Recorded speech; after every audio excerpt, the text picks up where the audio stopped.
Good evening, and welcome back to the Not So Perfect Bigfoot Show. Tonight, I am really honored to have David Pardue on the show.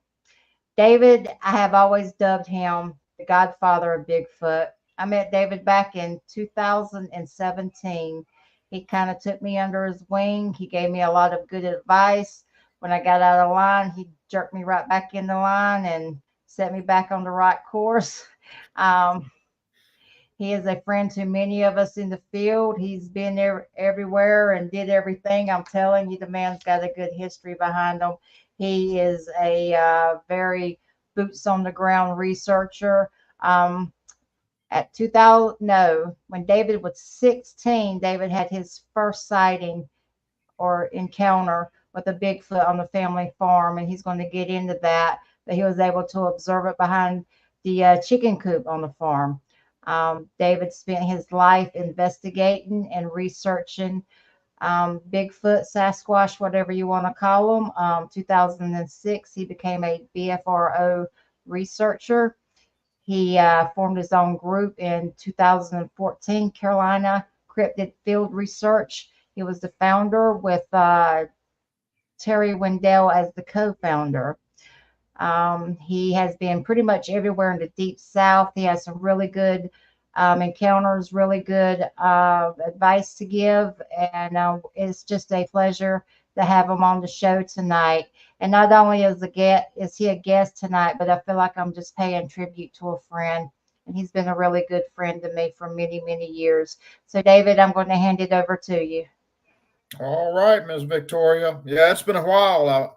I first met you. I was doing the Bigfoot conference in Cumnock, and you come up and walked up and introduced yourself after I had got through speaking, and you've been there ever since. So Yes, I have. And you actually have met you and my husband on the same day, didn't I? yep, he was speaking before me, I believe.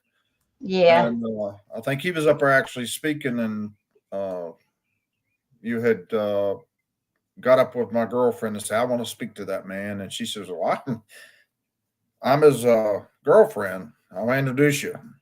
So Yes, and how is Trish doing? If you guys have never met his girlfriend, she is as sweet as she is beautiful, and she's always been really nice to me. And I mean, you didn't even hesitate. You jumped right in there, and you answered a lot of questions for me. You invited me out in the field. I think our first outing together was in Uwari, yep. and we have had some really good times together. And through the years, you've stood fast and you've remained a good friend, and I thank you for that. So let's go back to back when you were 16, and let's just take it from there. Okay. Well, that goes back. I was figuring it up in my head. That was back in 1982. I was Wow. 16 years old, and I done side work and stuff with my uncle. I was learning to be I was an apprentice to be an electrician, which I never followed up on that. But we worked on the farm, and uh, my whole family lives in that community. I mean, within a half a mile, just about everybody that's kin to me in that half-mile radius, they're kin to me. My kin folks live. I grew up there, and I had never, I knew about Bigfoot as a child, seeing the Patterson footage and reading about it, and was always excited about it, and never had any inkling that Bigfoot lived in North Carolina or could be found in North Carolina. And so this day it was a Friday afternoon. It was late summer. The tobacco crop was just getting ready for its first primings, and the plants were probably 5 foot tall. And anyhow, I was sitting on the tailgate of my little hatchback vehicle I had and smoking a cigarette, and uh, maybe 75, 80 yards away. I'm not even exactly sure exactly how far away it was. At the end of the property line, and then it butted up against a tobacco field with a windrow in between the two property lines. And there was a chicken coop down there, and I'd helped build it. And the front of it was about 8 foot tall, and the back was 6 foot. It was just a slant shed uh, roof, and I kept seeing this black uh, blob stick come up from behind. And I watched it for 10 or 15 minutes, and it would, it'd move down a little bit and it'd pop up in another spot behind it. Never seen a body or anything at that time.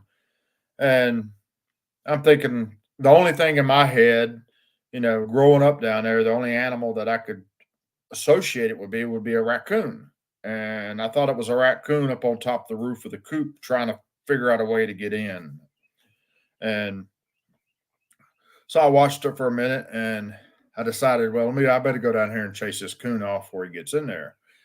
And I stood up and I may have walked 20 feet toward it. And all of a sudden, I heard this big crash coming in from behind the chicken coop. And it was just some, maybe a 20-foot wide section of woods with honeysuckle and briars. And you just didn't walk through it. And I heard this really big crash. And then all of a sudden, crossing the field, and there was a little knoll there where the tobacco field was. You could probably see 30 rows, and then it went over a hill. You couldn't see what was on the other side of the hill. I seen this tall, completely covered in black man. In my head, it was a man running across the tobacco field at a high rate of speed. I mean, he was moving. But what got me, I didn't think about it at that time. We went back and started looking. I was like, you know what? I seen this guy's armpits. The tobacco was right at his armpits, and I could see his whole body as he run. The rows were running, not parallel, but diagonally to me. So I could see his whole body as he went through the tobacco, and it wasn't 10 minutes later, I'm still trying to process this dude was trying to break into the chicken coop. That's what was going through my head. And about that time, my uncle pulled in from work and I told him what had just happened. And so we walked down there and looked around. We went out to the field and there were these huge tracks. You couldn't see toes. This was red clay fields. They don't really leave unless it's muddy, but just, it was dry.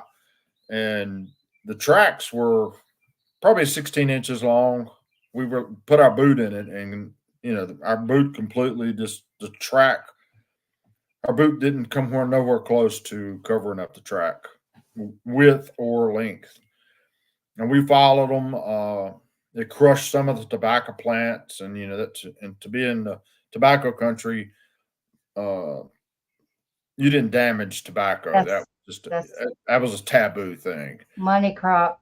Yeah, it's a cash crop. And that right there was like somebody disregarded the thing. And then that's when we just, when I stepped into the field, I realized just how tall those plants were.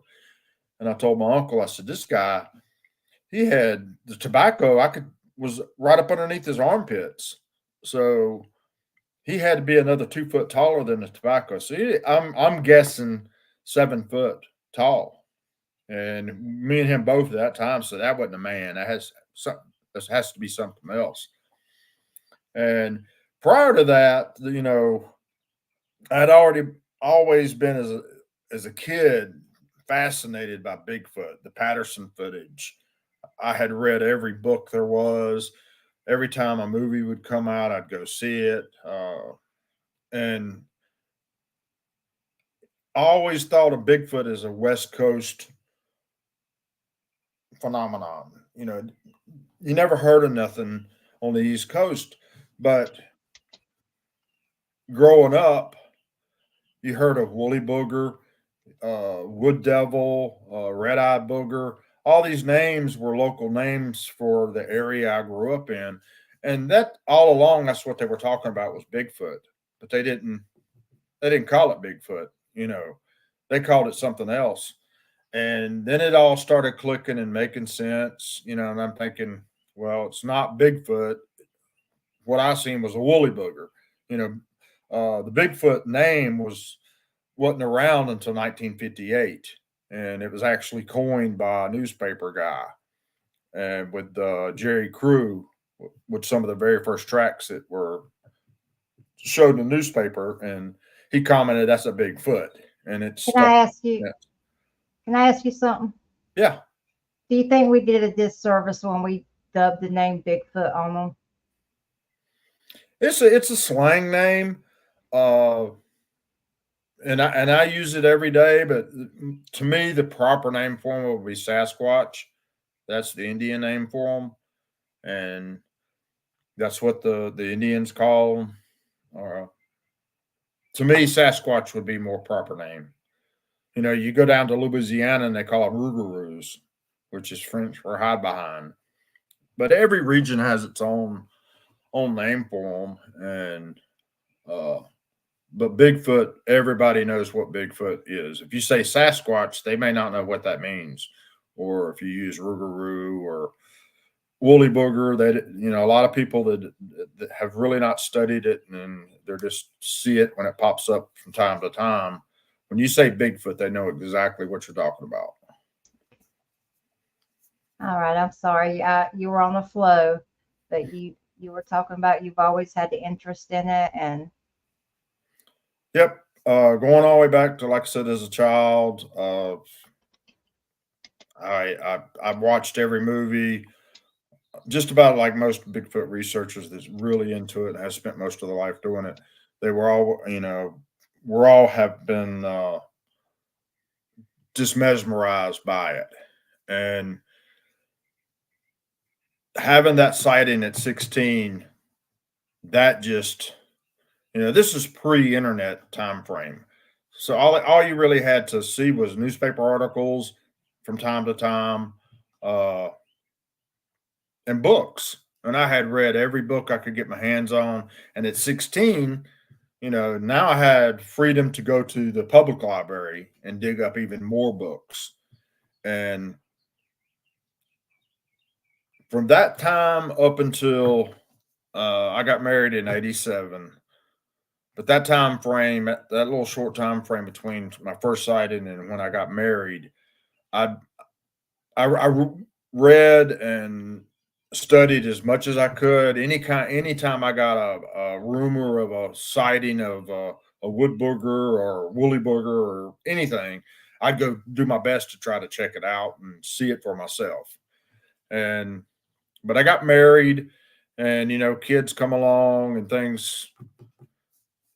You just put stuff like that on the back burner. The kids and family comes first, and then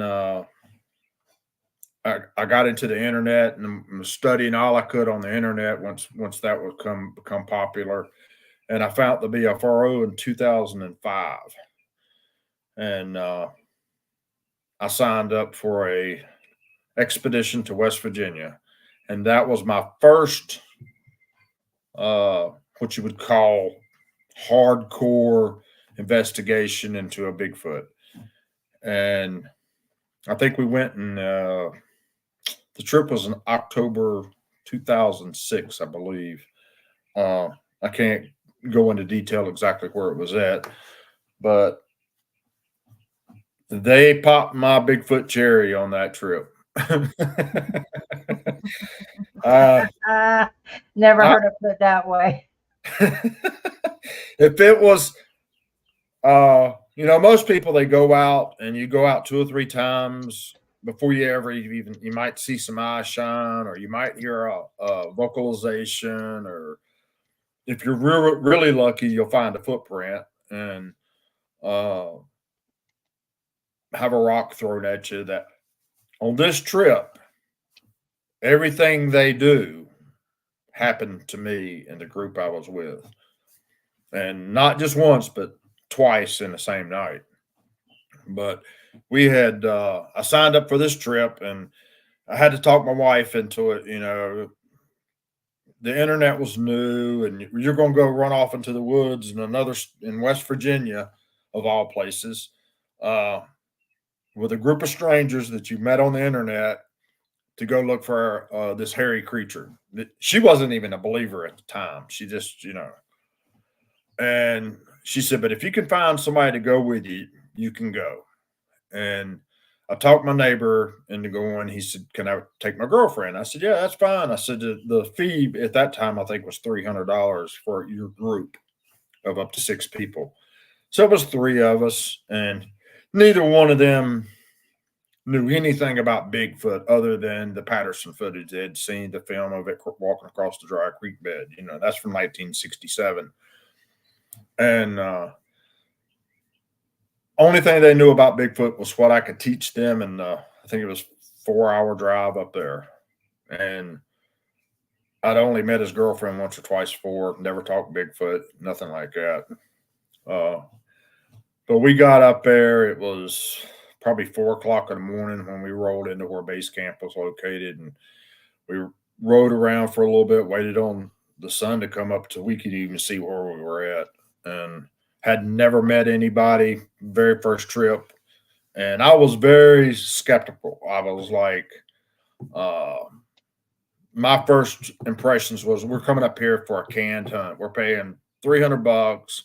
We're going to go the whole weekend. On the last day, somebody's going to run across the road in front of us in a monkey suit, right? That's how guarded everything that happened. I was so careful not to get, taken advantage of, basically. And well, we got up there, set up base camp. We met some of the other participants that morning, and we had a game plan, and you were free to go wherever you wanted to within this area that they had. And most of the group was following Moneymaker around. Wherever he went, that's where they went. And I told my buddy, I said, "You know what? We're going to do opposite of what they do. If they're going over here, we're going to go over somewhere else." And prior to making that trip, I had the opportunity to check over some topographical maps and get a lay of the land and everything. And I had already pre-chosen a few places I wanted to check out just from my research, where I thought they may be, where would be the best place to find them. And, supposedly they were there. So I went in with full intentions that if I could just at least find a footprint, it would validate to me that this thing is real. And it was about 11 o'clock in the morning. I'd picked up, and anybody that's been in the woods with me knows this, I like game trails. Bigfoot's not going to use a human pathway if at all possible. They're going to try to stick to the woods. And so we found a deer trail that was running up the side of the mountain, and it was tough going. And we got about halfway up. It was about 11 o'clock in the morning, and right, just as pretty as you could be, was this 14-inch track. And I got a picture of it, measured it out, done everything I could. Had a 35 millimeter camera. That was the only piece of gear I had besides a flashlight. And got real excited about that. I knew they were real in my heart. At that point in time, I knew they were real, because nobody would fake something where we were at. I could see something being faked down on the trails that the humans used, where somebody would actually find it, but not where we were. We were halfway up the side of a mountain, and it was very difficult to get to. We found that track, and we continued on, and the deer trail flattened out, and then it went into it turned and went up into a mountain holler that was very rugged. This is some very rugged territory and terrain. And as soon as we went around the corner, this is probably at this time, maybe 1 o'clock in the afternoon, I heard my very first power knock, not a wood knock. This was a power knock. This sounded like a shotgun going off. That's how loud it was. And this was broad daylight. I didn't see anything. We didn't see anything. I told my buddy, I said, "All right, let's back out and not go any deeper." And there's a human trail that runs parallel to us down next to the river. And I said, "We'll go back. We'll check out another area. And then we'll eat dinner early. And our plan was to go take the human trail, which is easier to walk, take it back, get up into this mountain holler and in daylight and let darkness fall on us. Well, we got up there and eat dinner, got a little bit later start than we had planned. But when we got up in that mountain holler, 75 yards up in that holler, it was pitch black. You couldn't see a hand in front of your face. And we got up in there about 75 yards, and the only light that you could see was at the very top of the ridge. And the holler we were at was a ridge on both sides. We're in basically walking beside a dry creek bed. You could see the sunlight touching the top of about midways down on that ridge above us, but everything below us in the hollow, it was pitch dark. You couldn't see. And 75 yards in, a same power knock, but this time it was maybe 10 to 15 foot away from us. I mean, it was right on top of us. And that kind of jarred me, shook all three of us up. And then to our right, which was nothing but a dry creek bed, and we really didn't even know what was down there at the time because all we had on was red headlamps, and we had never even been up in there. And you felt the growl. You didn't hear it. You felt it with the infrasound. People call it zapping. But that went from left to right through your whole body. All three of us felt it. And I'm like, oh crap, right? And so I immediately turned to my left, and I'm looking for a way to exit, right? It's already intense. This thing just growled at me, but you couldn't hear it, but you felt it. Yeah. And I'm looking up, and as I look up to my left, you can still see the sunlight about halfway down. I see this rock come flying. I never seen where it left from. It come out from behind some bushes, but there was a rock about the size of a little bit bigger than a softball, soccer ball size, and in that size, a big rock. And I watched it coming through the sunlight. It's coming directly at us. Wow. And then it went into the darkness, and I couldn't see it. And then, a few seconds later, it landed right behind me. And I turned and looked at the rock with my headlamp as it rolled into the dry creek bed. Wow. And I told my buddy, it is time to go. The girl that was with us, she was almost in shock by this point. The infrasound was enough to put her over the edge. And we turned because there's only one way in and one way out. We turned to go back out the way we came, and there's one standing in the pathway screaming at us. I mean, and I've never heard it. I've never heard one scream like this before. As many times I've been around them, and I've never heard this scream, but it was one of those that you felt it. You could feel the scream, even though it was just out of our headlamp light. A headlamp doesn't project too far in front of you.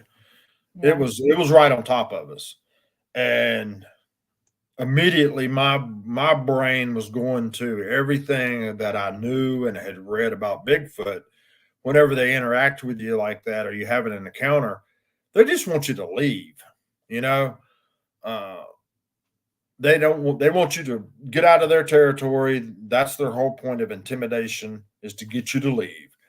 This sucker's blocking my way to leaving, and at that point, I felt like they were trying to get the three of us to split up and run, and they were going to pick out the weakest one, which I knew it wasn't going to be me. So it's funny, but it's not. It ain't. It was, at the time, it was like, oh my goodness, I'm going to die right here in the woods. I didn't think I was coming out. I really, really, truly, and I've told 100 people this, I really, truly didn't believe I'd come out of the woods that night. But I can't use the word. I manned up and I told my buddy, I said, let's turn on all of our lights that we have, which was just 3 headlamps. We had 2 mini mag flashlights. We had a 3 or 4 cell mag light and an angle head army issued angle head flashlight, which if anybody's ever used one of them, they don't, there's no light comes out of them hardly. And so we lit up all 4 compass points. We got the girl to understand. I put both lights, one pointing to the left and one pointing to the right. And all I could get her to comprehend was to hold on to those flashlights and shine the light out to the left and to the right of us. And I led the way, and with our headlamps on and a flashlight, they stayed just in front of the flashlight beams. Just all you seen was shadows screaming Wow. at us. And so we made it back out. And as soon as we got out of the mountain holler, and I felt a whole lot better. I could breathe. You know, I could dive into the river. I had places I could go, you know. Mm-hmm. And but they screamed at us for a little bit longer, growled, just different stuff, throwing rocks. And we got about halfway back to base camp, and then it started whistling. They were whistling back and forth to each other. They quit growling, they quit screaming. They got kind of quiet, but they were whistling, and it was this real funny, almost a mechanical whistle sound. I've never heard a bird. I've never heard it outside of a Wow. Bigfoot making this whistle. It's a real unique whistle. But we made it back to camp uh, and talked to some of the seasoned BFRO people. Told them what had happened, and they were ready to go back. And there was only maybe 3 or 4 of them at the time we were talking to, and I said, "They ain't enough people to get me to go back up in there." and but eventually we got 13 people to go back. And I let them back in there, and 13. I figured I was pretty safe in that with that number, and lucky 13, right? Yeah. And Yes. Yes. so we went back. I took them back, maybe a 30-minute hike. I got them back in there, and as soon as we got to the exact spot the first incident happened, another power knock, bam, right in front of us. I mean, Wow. right there. And it just escalated from that. Uh, we interacted with them for about 2 hours. I got to see my first one with night vision. It was crouched down right across the dry creek bed from me, about 30 feet away, just squatting down looking at us. And they chunked rocks at us. I seen You, logs. It. I got broke in on that trip, you and said you said one of the people that you went out with was throwing apples in the woods. yeah, they were taking. I mean, they were right. One of them was right in front of us. There was 3 or 4 of them. I think there was 3 right there on top of us, and there was a couple up on the ridges. But there were 3 right there with us the whole time. 2 hours we interacted with them, Wow. and one of the there's a couple guys that I don't even remember their names, or they were just some more participants that had joined the expedition. They had been leaving apples in certain places, I guess, as a food item or a bait, and they were. I mean, we were sitting there looking at the thing right across from us with night vision, and they're tossing apples underhanded over to them. Like I guess like trying to feed the monkeys at the zoo. And they'd pick these apples up and sling them back. And when they would hit the tree, they never hit any of us other than to shower us with apples. Because when they hit the tree, they slung those apples so fast that whenever they hit the tree, it just like turned almost to applesauce. And Wow. but we had another guy that got further up. We decided that 13 people, they kind of backed off from us a little bit. Things started dying down, and some of the members decided that maybe we should split up into 2 different groups, and they wanted to go further up deeper in. I said, well, I'll tell you what, I'm going as far up this trail as I'm going. So I'm staying in the lower group, and y'all can go on up there if you want to. I'll stay right here. You know, y'all go on. Call me if you need me. You know. Yeah, you've had enough And that night, huh? yeah, so uh, we wound up splitting up into two groups. There's seven in my group. Seven of us stayed at the lower end, and six traveled further. The more seasoned people went up, and they actually had one. Uh, one of the other guys that had some night vision. He was scanning around. He had his red headlamp on, and he was scanning around. And if you've ever used night vision, if you get close to a tree or something, the IR will actually bounce back and it whites out the unit. You can't see anything. So every time he hit this, what he thought was a tree, he would just go on past it and scanning around and around. But that tree, he was actually maybe 3 foot away from a squatch that was standing there.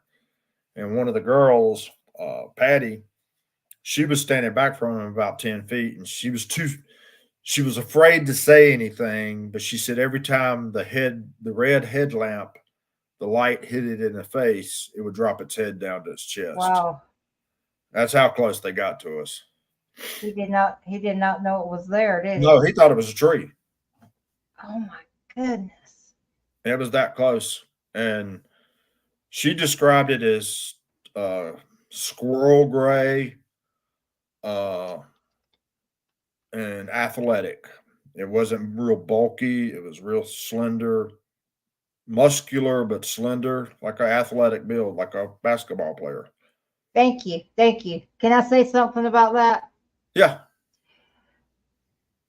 In North Carolina, well, around the Piedmont area, most of these sightings that I hear about, they are built just like a person, tall, slender, and athletic. I could not tell you how many people tell me that they're juvenile. And I'm like, no, they're not No, all patty type. They are not no. all patty type. The only ones that I have seen here in North Carolina that I've seen well enough to give you a good description, a good truthful description of what I've seen, they've all been real thin. The only one, uh, we got a game cam picture, me and another guy in 2007, and the female in the picture, she's only 4'11", but she's wider. Uh, she's bulkier, but she's real short. And that's you've seen that picture. It's the one with the baby on the hip. Yeah. And the alpha male of that group, he looked just exactly like Chewbacca at a distance. Skinny, nothing real big, bulky, not a barrel chest or nothing, but just real athletic, uh, bulky look. And he wasn't bulky; he was athletic, skinny. And then I've seen them 2 times in Uwari, daylight sightings, and it was just brief, like running from tree to tree. And other than a big head, which is mostly hair, and it looks like a mane running down her back, they were both skinny. So I just want you to know because we were having a little problems. I don't know if you can see the chat, but you couldn't see me, which you got lucky on that one. But anyway, Shelby, your niece is here, and your Hello, beautiful girlfriend Trish is here. hello. Hello, you sound so nice. Uh, all right. So, do you guys have any questions with him about the West Virginia incident? And it's kind of awkward for him because he looks like he's talking to himself. I don't know why he can't see me. So, Yeah, you gotta love. I can't see any comments, anything. Yeah. Well, I'm gonna tell you what you've got. Uh, let's see, 24th. I don't see any questions whatsoever. I'm not sure why you don't see that. I really hate that makes you. He's Old Bear. He's not going to tell the county he was with the BFRO at the time he was in West Virginia. That's what he's going to say. David, I do have a question. When you were out there, you said you didn't feel like you were going to make it back. They were literally, as you say, escorting you out of the woods. Well, Um, actually, they were. I felt like they were pushing us, trying to push us deeper in, because so there okay, was only one exit to get out. And that was the way we came in, and this sucker was blocking it.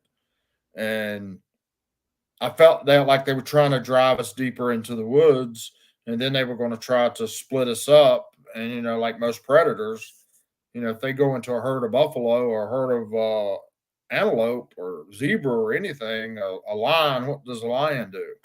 They try to separate out the herd because there's safety in numbers. But once you split the herd up, the weak become they fall back. And I swear that's the way I felt at that time. That's what was going to happen. And I don't know. It just. Ugh. so, one of our viewers, which is my friend too, David, he says, "Does David see months where they are more have more activity than other months?" uh, the only place that I've really investigated year round is Uwari, and we've had encounters in Uwari every month of the year. Uh, Deer season, they kind of slack off. They move deeper in, and I think that's just because the woods are full of deer hunters. But uh, to me, they're here year round. I mean, they don't. At least the ones in North Carolina, at least the ones I've been dealing with, they don't really migrate from one area to another. They're uh, they're there all the time. Because the winters aren't really harsh and the food is No, always plentiful. yep. I hope I don't slaughter this name. If it does, you're more than welcome to just to go at me in the chat. Tamales says, "Were you armed in West Virginia, or was anyone armed?" Anyone that knows you knows you're always armed. Uh, Not that I'm aware of, and I never go armed. Everybody gets on me. There's only one place that I actually carried a weapon, and that was in an investigation near Sanford, and that was just because the one there freaked me out. I didn't. I, I don't know. That one spooked me, and That is right. You don't go armed. I was sitting no, here thinking, David's always armed. Okay. no, But you have this activity when you're not armed. yeah, and I think that me, Don Tart, CP, the ones my core people that were with me in Uwari in the early years before it got ruined, we never carried. Uh, Never. I mean, I always carry a knife, and if whenever gets hold of me, you check my blade because I you You're gonna poke it, ain't it'll you? be it'll be a blood sample on it. I promise you. So, old bear, so, you got a little bit of Robinson County in you there, don't you, David? Yeah, So, but oh, to me, you're not gonna from the size of them, unless you're really lucky. And this ain't Hollywood. Real life, in real life, it's hard to put a bullet where you want to put it, and you're doing it in the pitch dark, uh, under pressure. under pressure. You're more likely, to shoot it in the leg and wound it, and then you're really gonna need a gun. You know, uh, to me, it's just not. It's not worth it. Uh, I'm not. I don't think that unless you really violate them, they're not going to hurt you. Now, there's certain areas that I think that they are deprived of proteins and that they may take an advantage of you. If the opportunity arises, they may get Mhm. you. They may try to harvest you. Mhm. But for the most part, I don't think they're. I just Yeah, well, I laugh, but it's not funny. Um, it was just the way you said harvest. Let me make that clear before I get hate mail. So old Bear said, going back to West Virginia, and I think you answered this, but he says, does David feel like they were trying to flush the group to take you out one at a time? And you said yes, they were probably looking for the weaker one. Would you like to add anything to that? no, but I mean that's the way I truly felt at that October day in 2006. I I've never felt hunted in my life like I was being hunted, but that one time I did feel like we were being hunted and they were trying to drive us deeper in, and there was nowhere to go but up and up this further up the trail you got, the deeper it was. And uh, I really truly felt that we were being hunted and they were trying to split us up. They were trying to get us to, when people when something panics and takes off running and you split up and you go in three different directions, you know, they got you. And I truly believe had we just panicked run, one of us wouldn't have come out of the woods that night. That's my own personal feelings at the time. And but over all the encounters I've had since then, I've been doing this a long time. Not one time have I ever felt that. I mean, I even had one come up to me and knock on my window when I was asleep in my truck, and I didn't get that feeling. I So just, so basically, don't be a horror movie. Don't wear high heels in the woods and don't split up. right. Never and never go. I mean,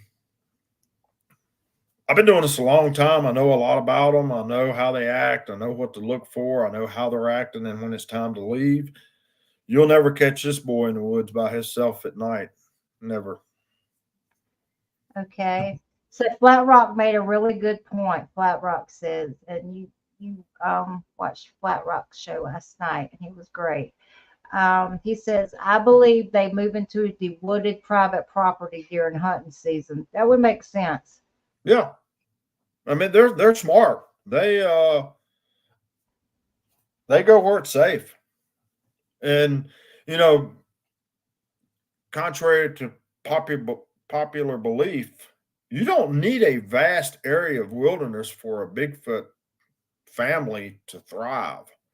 I've I've done more investigations in areas that would be semi-rural, uh, where you've got farmland, you've got a river, farmland, and a few houses, but overall it's mostly farmland, not that much forest.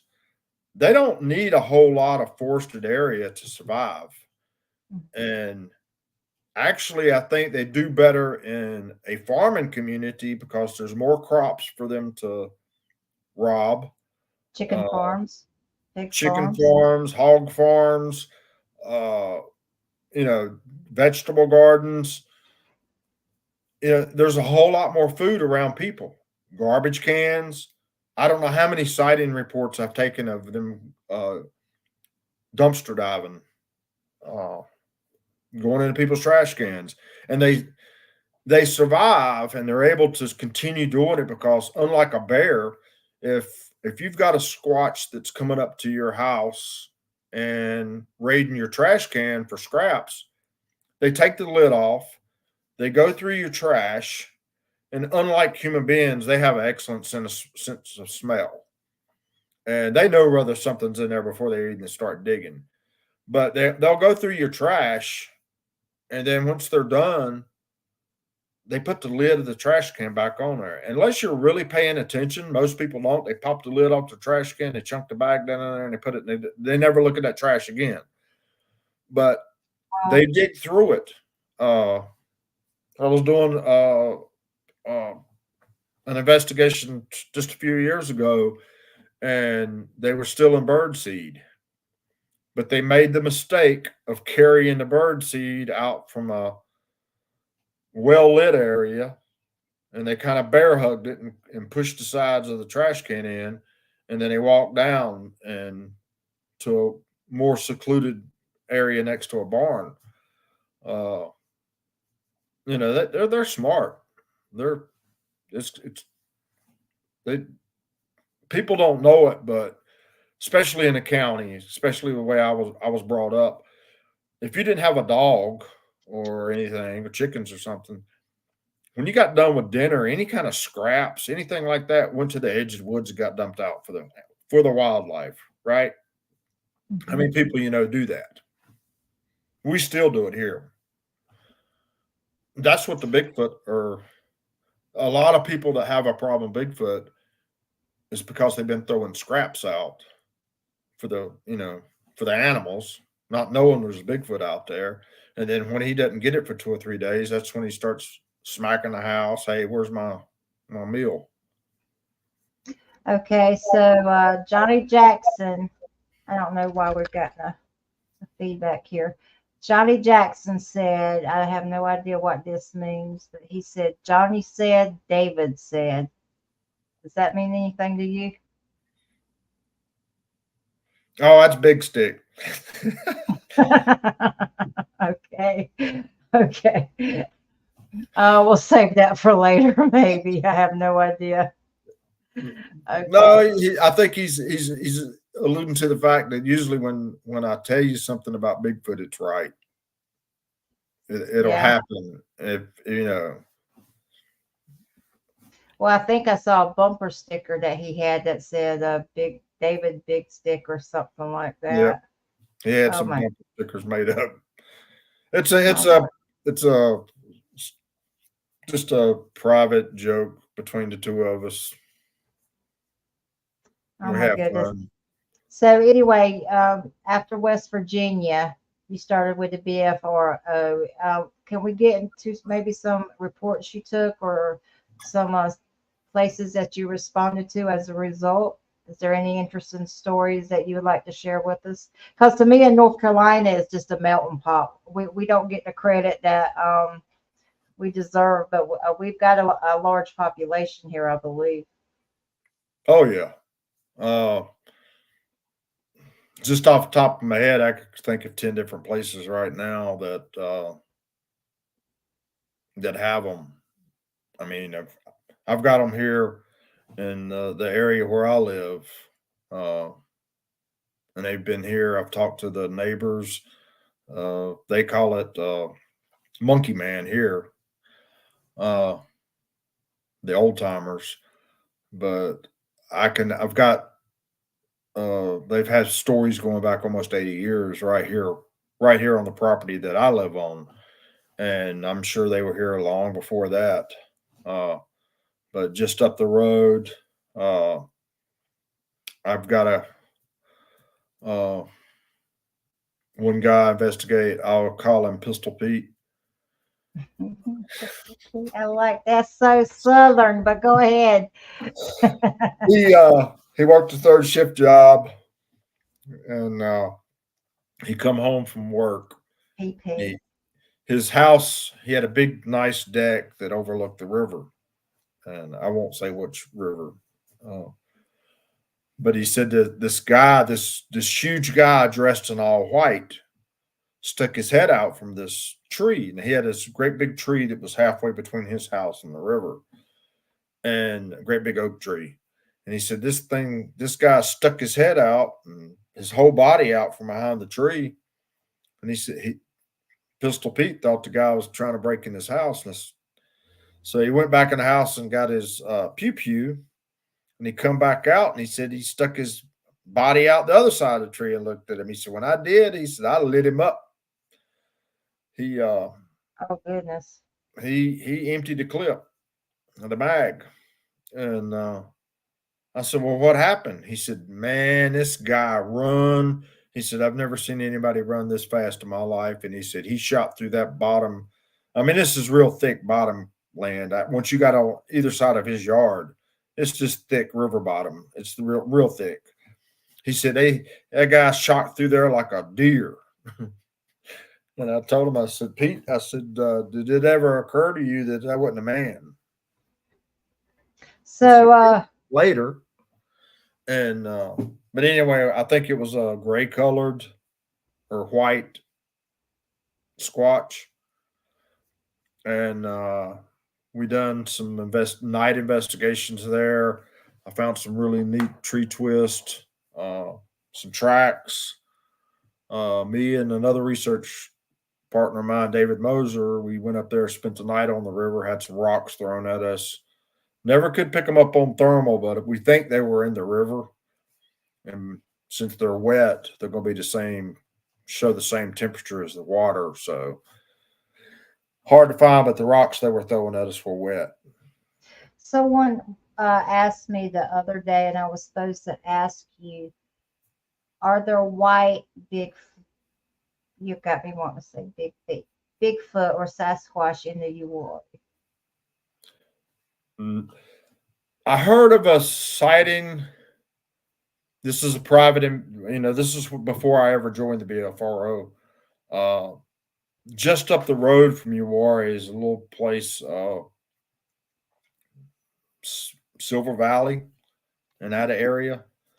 And back in the 70s, a guy was telling me that they actually had one that come up to the back porch, and his nephew was mentally not all there. He had I think he had a fever when he was a baby, so it messed his he was about like a 5-year-old, even though this man was in his 20s, but he had a mentality of a small child, and he kept saying booger, booger to his dad, and his dad said, "What is it, son?" And he kept saying booger, and he was pointing toward the kitchen, and said his dad leaned out from the chair he was in and looked down the hallway, and it shot straight out the back door to the kitchen, and there was this white Bigfoot type creatures staring at him through the screen door. Wow. And he said he reached up to grab a shotgun that was right, overhead of the door frame. And he said by the time he got his hands on the gun, it was gone. But whenever they went out there, the back porch of that house was, about 8 foot off the ground. And but I'm pretty sure it was standing on the stairs, and but it was staring in the back door. But that one was white, and that's the closest, and that goes back in the 70s. That's the only time I've seen a heard of a white one anywhere near Uwharrie. But I personally have never seen a white one. All the ones I've seen there have been black or kind of a calico look. They're not a marbled look. They're not all solid one color. They're 2 or 3 different colors kind of blending in, the ones I've seen in the daytime. Oh, let me just go ahead and put this. Jeremiah Sutton says a vanilla gorilla. Jesus.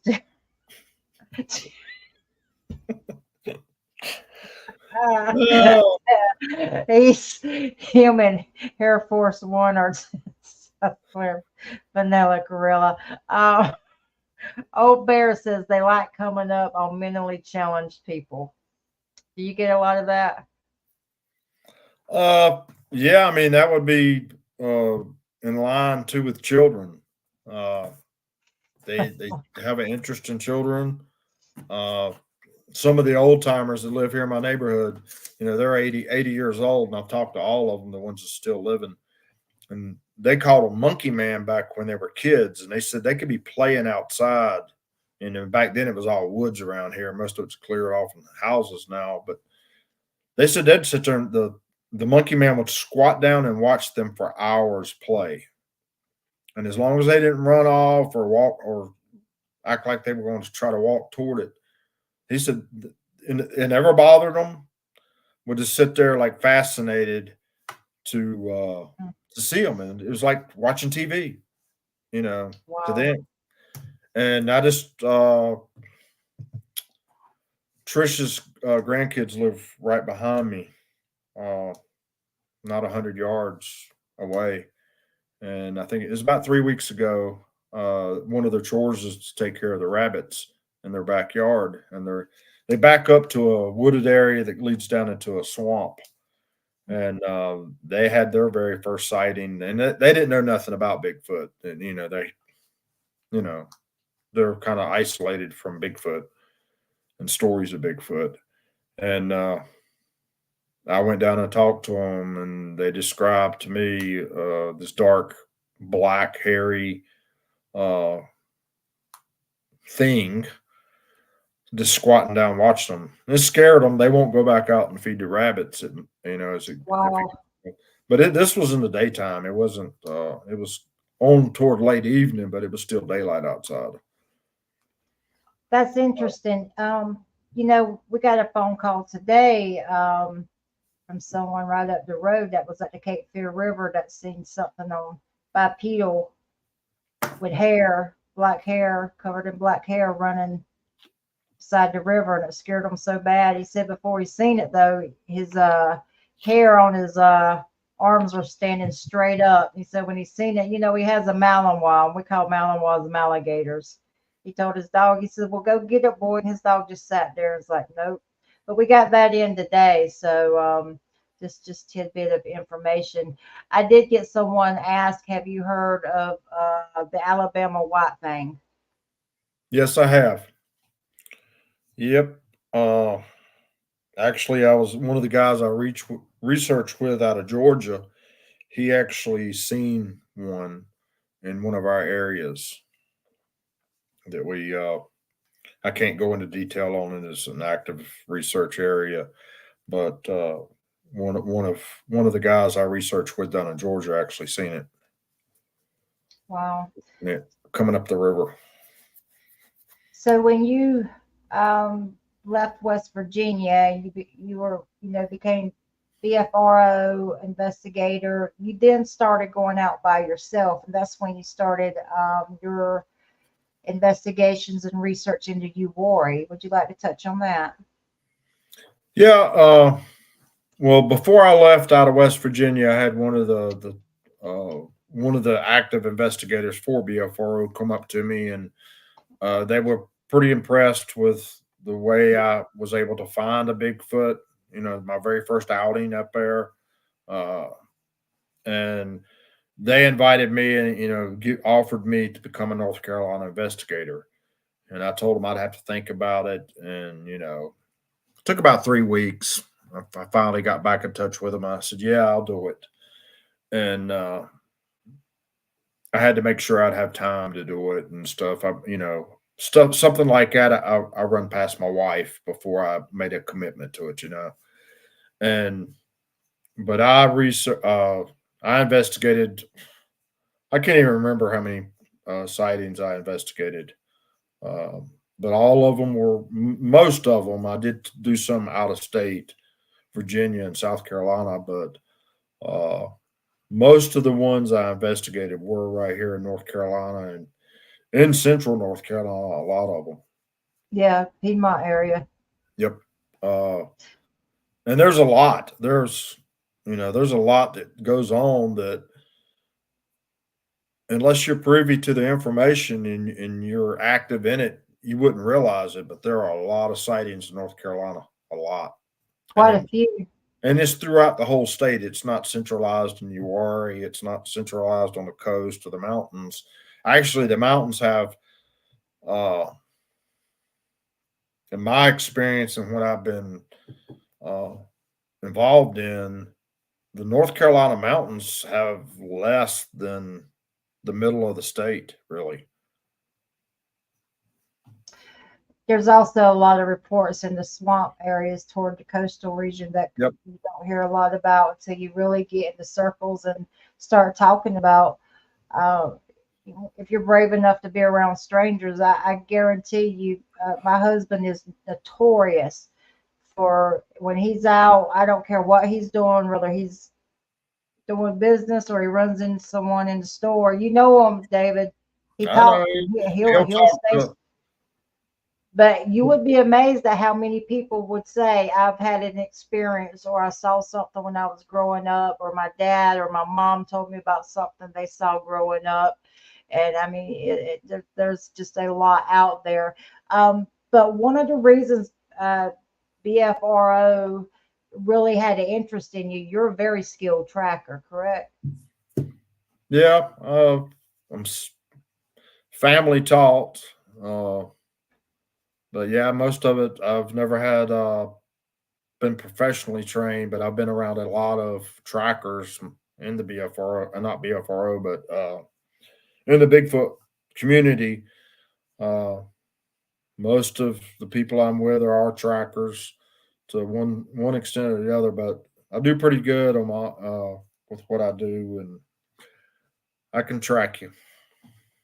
You said, don't run, David will find you. So eventually you started doing investigations in Uwharrie. You've had some really, really interesting things happen in Uwharrie. And this is where it actually you go from the aggression to the curiosity and just the interaction with them, and kind of go into how long you did that because you worked for a really long, long time and put in the hours to I guess say to get the trust of them, or they would come up close, pretty close to you. Would you like to go into? Yep. Uh, well, right after the West Virginia trip, and I started, becoming an investigator here in North Carolina, and I was talking to Patty Lee. She was another member, and she told me, she said, "You need to check out Uwharrie." And so I said, "Well, it's pretty close. It's only an hour away." I said, "I'll check it out." So I went down there. I don't know, 5 times by myself, and I checked a few places out here and there. I seen some sign, and man, this is a big place. I can't do this by myself. And so some of the people that I had met in West Virginia, one of them's local. He lives in Winston here. Uh, I recruited a handful of people to help me out. And, we kept everything under wraps. Nobody really knew what was going on. But there was three of us. Uh, some of y'all may know her, Melissa Dares. Jerry and Melissa Dares helped another guy. I'll just call him CP. We were there for 6 or 7 months, just the three of us. Quite a few, at least once a month. Uh, but I was there on every single trip. Sometimes the Adaires couldn't make it; they lived in Georgia, but somebody else would be there. So I was there for just 99% of all the trips. I was there, and we had a an investigation. Don Tart, Don. Yeah. Uh, he actually submitted a report, and the Adaires had went and investigated his report, and that's how I met Don. Uh, he actually come up, and then Don become a big part of the Uwharrie team, and so most of the time it was me and Don, Melissa and Jerry Adaires and CP. That was the core group, and every single time we went there, I mean, you know, they can tell you, it's not just me. Uh, we had something happen. It started out mostly just rock throws, uh, eye shine, but it just as we went and they got comfortable with us and we got comfortable with them, they just kept getting closer and closer and closer. And you have to remember at this time, this is 2007, 2006, 2007 time frame. Nobody in Uwharrie even nobody knew about Bigfoot. Nobody. We were the only ones in there Bigfooting. We were the only ones in there. We kept it very secret. Uh, Nobody knew what we were doing, and there was nobody there most of the time. I mean, that place was a ghost town, unlike what it is now. Uh, but we did that for I can't remember when the very first expedition was there, 2008 maybe.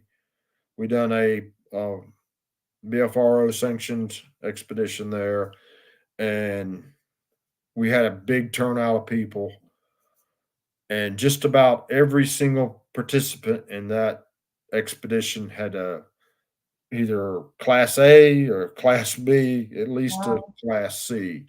They heard vocalizations or wood knocks or rock clacks, Most of them were up close and personal, uh, and then some people actually got to see them on thermals. And Wow. we had one. Uh, it was me and two other investigators. We'd break off into teams and take the new people. We actually went up on one of the mountains there. I won't say the name, but we got up there, and it's where we had some activity, and took them up there, and it hadn't even got dark yet, and I spotted a juvenile leaning out from the tree with a thermal, and we were watching it. We watched it for, I don't know, 45 minutes. It didn't leave. It stayed right there. It'd go from one side of that tree to the next. And the little boy that was there, he was about 12, 11 or 12 years old. He wasn't, he was nowhere near a teenager. But he just kept talking, talking, talking, talking, talking. And so to shut him up, we handed him a thermal and said, "Hey, look around, and if you see something, say something. Other than that, just kind of be quiet." And the trail to get up to where we were at was right behind us. And I could hear it. I kept my eye on the little juvenile because as soon as you take your eye off of them, they seem to disappear. I wouldn't turn to look at the one coming up on my back. I mean, he was coming right up to us. And he had to see it. It was like this thing walking up the hill like this. And when he got to this spot right here, all he seen was the chest and the head. And the little boy says, "I see Wow. it. I see it. I see it. I see it." It wasn't 20 feet from us. And I turned because at that point it's on my back. And I got my back to it. So I turned to look at it. And that's when I noticed the little boy had peed himself. And Oh, we wound up having to take them out. And but they got to see they got their $300 wow. worth. They were gone by the time we got back to camp. One of CP actually escorted them back to camp because it was time for them to leave. They had to go, and they weren't sticking around. And they had actually left before I could get back down off the mountain. Wow. So Uwharrie has Jeremiah was asking about Uwharrie. It has an interesting history. They're supposed to be the oldest mountains in the world, aren't they? Yes, they're very weathered down. You go there and you walk the trails. You can find some of the rock. It's got some unique rock there. Uh, I can't think of the name of it, uh, but it's unique. It's a unique place, but it's nowhere near the Bigfoot activity is nowhere near what it used to be. When Finding Bigfoot come out, they disclosed the exact location of where we had a lot of activity. And within 2 weeks after that episode aired, every Bigfoot enthusiast on the East Coast was in Uwharrie, seemed like. It was, they ruined the forest. Yeah, they peanut butter jars everywhere, Personal items hanging from personal trees. items Per- hanging from tree limbs, Female CDs, hygiene, uh, trash. and and God bless these people. I know what they didn't know, but they do. They would pull in. I'd go down there to go Bigfooting, and somebody would pull in beside your camp. And as soon as it got dark, they'd start hooping and whooping and doing tree knocks. And they Huh. would do that the biggest part of the night. And the Bigfoot just kept moving deeper and deeper and deeper and deeper into the forest. And I quit going. And I just recently went a couple weeks ago. It's the first time I've been in 3 years. So it's Well, I know you were really trying to figure out how far back they went into. How was your progress on that? oh well, 3 weekends ago when I was down there, we got to see three of them. Got to see the eye shine on three of them. But they didn't move in on close. They didn't never get really close to us. They were, I don't know, 100 yards away. So, Uh, but you so could you see had, plainly see the eye shine of three different individuals, and they followed us back to camp. But there's a couple areas within Uwari that I know where to find them, and I can reliably find them if I want to have a Bigfoot encounter. Uh, but I have to hike to those areas, and but So I know where to find them. you had several years of research that was just thrown away literally overnight. How does that make you feel? Uh, you get to the point where you don't share as many. Uh, you're real careful about the locations you go to. You don't share too much information. Uh, the Johnny, your husband, I took him to one of my spots, and he's one of just a handful of people that knows about it. You're very careful about where you go, and there's a certain that spot we've got charged before. Uh, it's a good spot. Johnny said, David and I had some good times, and you warriors missed those times. Oh yeah, I mean, I've got. Let's see here. We've got one game cam picture of a female with a baby. Uh, his little sister and the daddy in the photo. That's from 2007. And then the most recent stuff I've got 69 minutes of video of the one I call Matthew. I've nicknamed him Matthew. He's leaning up against a pine tree right outside of camp, and I filmed him to my night vision run out of battery, and I changed it. And in the process of changing the battery, he's gone. He got going on me, but I got I think it's 69 minutes of video of that one, and then I've got what else out of there? A lot. And then your husband Johnny, he got a picture not too far from there of a female with a baby on the back. So it's been a really good spot. And Johnny's picture is probably the best one I've seen uh, in a long time. But there's I a lot. know. Yeah. You've always been good to us. But I've since then you've always been kind of put on the back burner because to me, if I go to the woods and I hear a wood knock, I want to make sure that's a Bigfoot and it's not another Bigfooter out there that's doing wood knocks. Or if I go out there and somebody's call blasting, when you get so many people going into an area, you can no longer reliably distinguish whether that's a Bigfoot or if that's human activity. And to me, it kills it. If you can't prove what you're doing, or you can't be 100% sure of what's happening around you, then you're wasting your time going there, and that's me.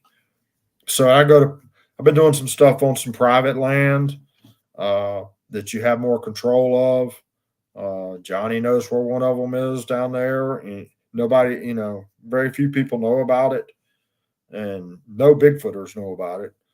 So when you go out there and you have something happen, you can say that was a Bigfoot. It wasn't human activity. It wasn't somebody out there doing wood knocks or call blast. And when you hear those vocalizations, that's what it's coming from. Bigfoot Society said wise words. We need to hook you up with him so you can jump on his show. You guys would have a great conversation. Bigfoot Society, get up with me and I'll give you that information. If David says it's okay. Jeremiah says, have you ever heard of a teeth chatter or clacking really fast? Yep. I've heard the matter of fact, we were in Uwari one time, and this goes back to about 2008. And my wife she would always crash about 10 o'clock at night. She was not a night owl. And she was laying in a tent, and she yelled out to us, what was we doing behind the tent, making that clacking noise. And it was actually one back there popping his teeth. And we heard that. I've heard the rock clacks. We've got it recorded. I've heard it multiple times. I've done wood knocks and actually got a response back within 100 feet of me with rocks clacking.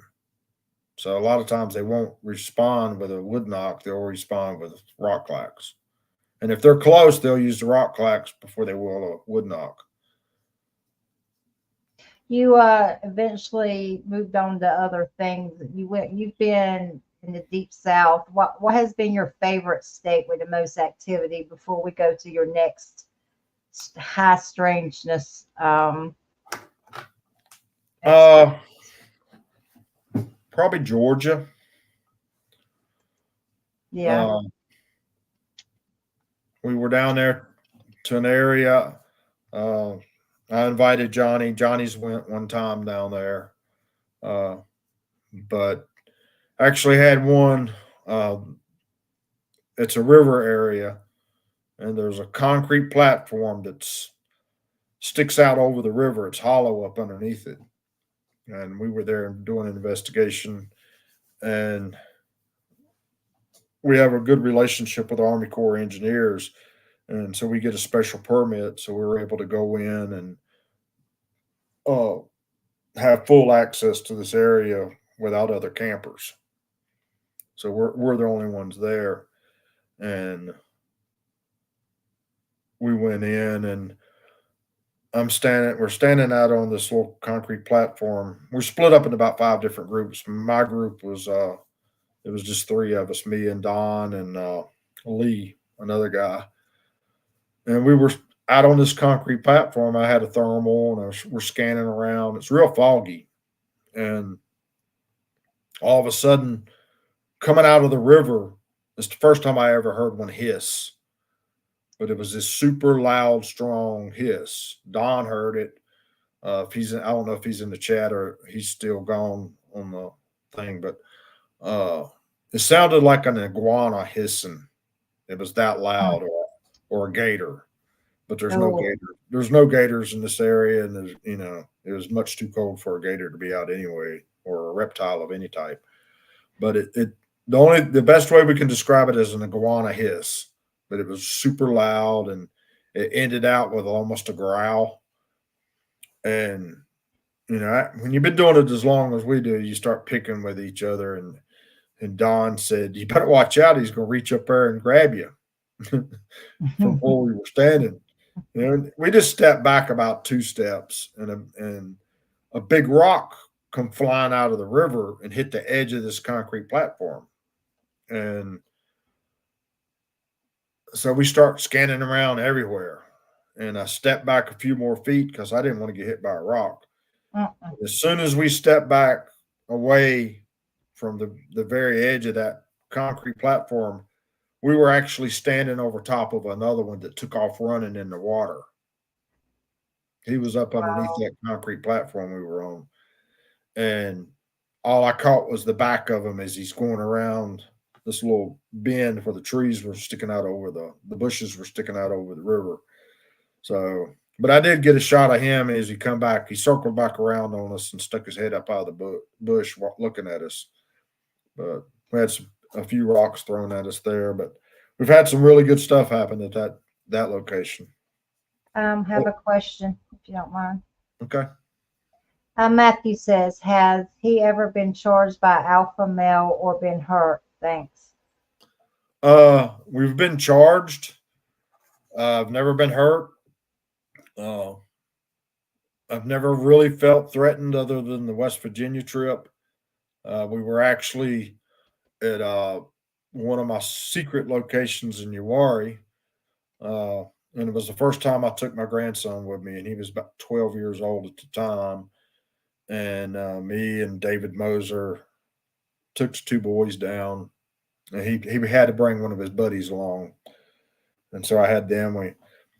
We were there, and they were throwing rocks at us.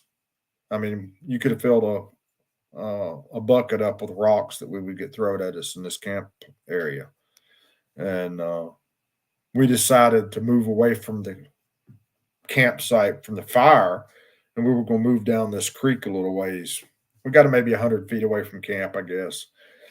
And we seen this one walking down the trail that was on the other side of the creek from where we were at, and it was at a higher elevation. And you seen red eye shine as it walked down the trail, just staring at us. And when it got to the creek, it stepped across the creek in our direction. At this point, it's about 20 feet away, maybe. But as soon as it stepped across the creek, it went down on all four and just charged straight at us. Mm. And this was the first weird thing that ever happened with Bigfoot with me. Uh, I had some first generation night vision, and we had a Sony night shot camera. That was all we had. Didn't have a thermal at the time. And I'm looking at it through my right eye in the night vision, and I'm looking at it with my natural eye, my left side. I could see these red eyes coming at me real fast. But through the night vision, all I could see was the bushes part. I never seen anything but night vision. It was invisible. But with the natural eye, you could see the red eyes shine. And it charged all the way up to us. It got maybe 5 foot from us, and then it turned and it circled back around. Meantime, we're like the Keystone Cops running into each other trying to get away from. But it went back and crossed the creek, and as soon as it crossed the creek, it stood right back up on two legs, and it turned and looked at us, and it walked back up that trail without looking where it was going. To this day, I don't know how it did it, but it walked back up that trail and never turned its eyes away from us till it got out of sight. But yeah, that's the first time I ever got charged. Dirt Road Bigfoot. He also has a YouTube channel, Dirt Road Bigfoot. Icebox says, "Why doesn't David carry a firearm?" Well, if you ever seen his guns, you would understand he don't. His pew pews are right there, coming off his shoulders. But go ahead and answer that, David. Uh,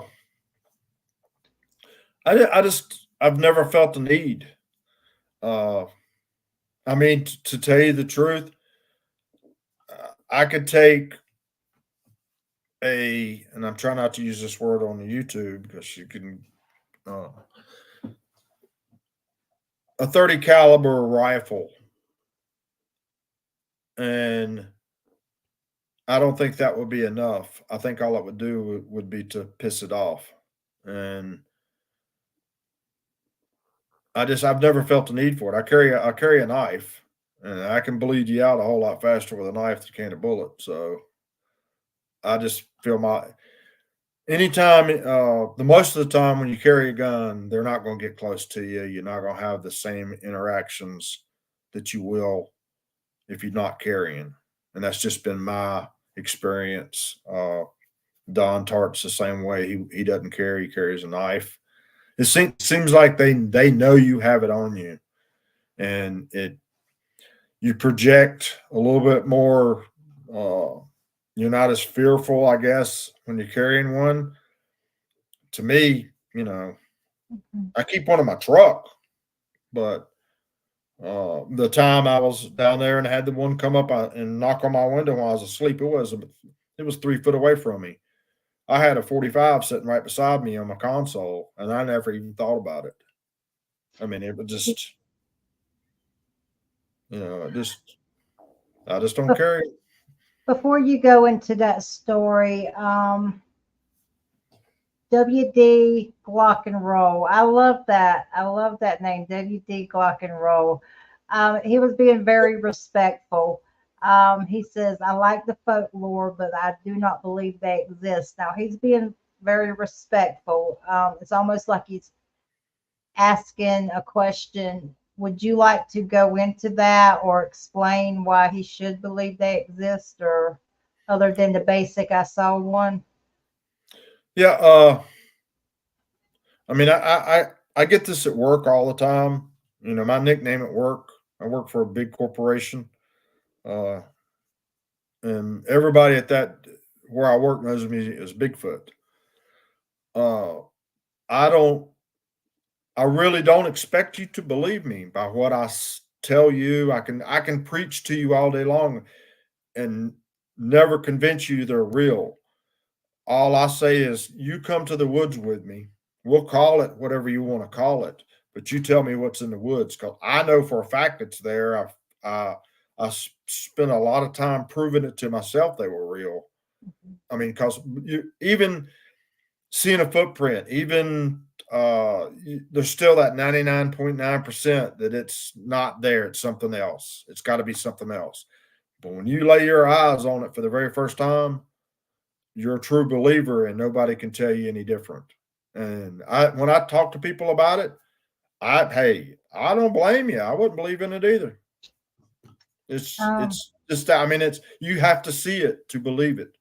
A picture won't say it. I mean, we can get all the pictures in the world, but until I bring you a body and flop it down in front of you, and even then there'll be people say, it's a mutated bear or something. But they're real. yeah.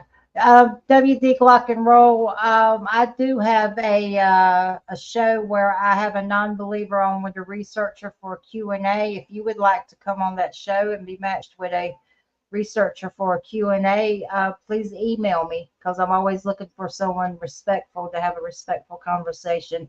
You can also go check out Stuck in the Middle on my playlist. I've got 2 shows there. Matthew Preacher said, are you actually doing research to document the existence and behavior, or are you actually trying to catch one or just have fun? A lot of it, I know that, every single time I step my foot in the woods, it's in hope of finding a body. I'll never shoot one to prove they exist. To me, they're like family. Uh, I have a closeness to them. I never want to see one get shot. Uh, but if one gets hit by a car, or if I find a body, you know, it's it's going to come out. But the likelihood of doing that, they're never alone. There's always 2 or 3 of them together. If one gets hurt, if you shoot one, you'll never. I don't think you'd ever make it out of the woods before the other 2 got hold of you that you don't know nothing about. You're usually only going to see one of them most of the time, but there's always 2 or 3 or 4 around. Uh, but yeah, I mean, it's a little bit of it's enjoyment. It's how I wind down from a stressful life. I can go to the woods and relax, even though I'm messing with a big monster. Uh, it's a way to wind down. It's just like bass fishing, but you'll never catch that big bass. That's just it. I've deer hunted, fished. Once you catch the biggest bass you can possibly catch in your area, which for me was almost 11 pounds, uh, I lost the drive to fish because I've caught what I was looking for. Deer hunting, I've proved to myself I can kill a deer, I can skin it, I can process it, I can eat it, and then I lost the desire to deer hunt. Yes, if I want to go kill a deer, I can. Squirrel, rabbit, pheasant, quail, whatever. But there's nothing like Bigfoot. Every single day, when you think you've got that sucker figured out, he's going to throw you a loop, and it's challenging. And to me, that's the biggest thing, is the challenge to be able to get up close uh, and get pictures of them. Okay. Um, so he's saying it's not saying he doesn't believe you, but he's been on the SARS team. He's been in law enforcement. He's just been, and he's never seen one.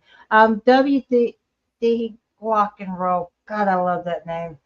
Um, if you want to be on the show, I would love to maybe pair you and David up. I think that would be great. You've got some really good credentials. Um, No, I mean, Trish, uh, actually, this weekend, one of my Bigfoot and friends, a really dear friend, he just recently passed away, and he was a Navy diver. He was a sheriff. He worked with the sheriff's department in California, and that's where he got introduced to Bigfoot. Was going out on calls that people were saying this big hairy creature was outside the house. That's how he actually got started. But he was search and rescue. Him and his wife both run cadaver dogs for years. He spent a lot of time in the woods, and he'd never seen one. But that's how he got his start, was when he went to work for the sheriff's department and started getting reports, going to people's house, and he said that the fear in these people from seeing something in their backyard, uh, that's what give him the drive to find out what's going on.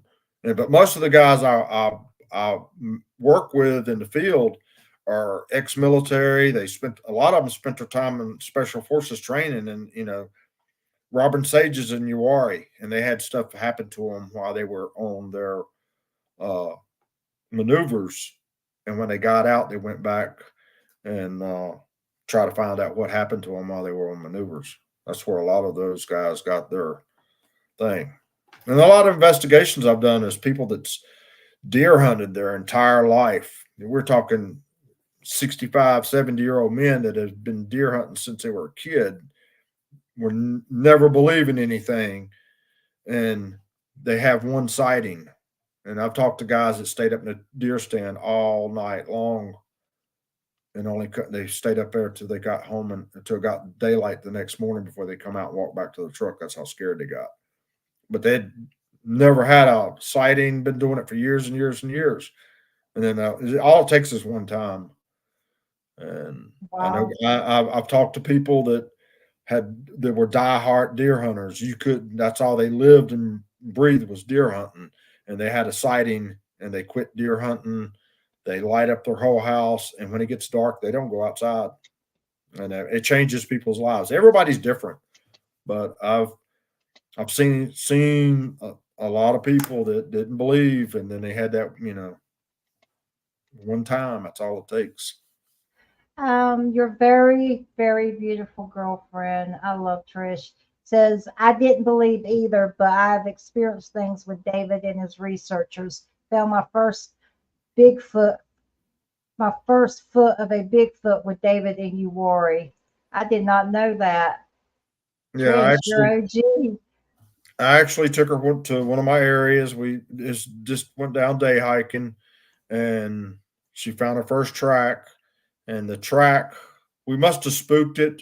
It was trying to harvest tadpoles or frog eggs out of the mud hole. It was in a spring, and you could see where it was dipping its hand down, pulling the frog eggs out, and slapping it on the side of the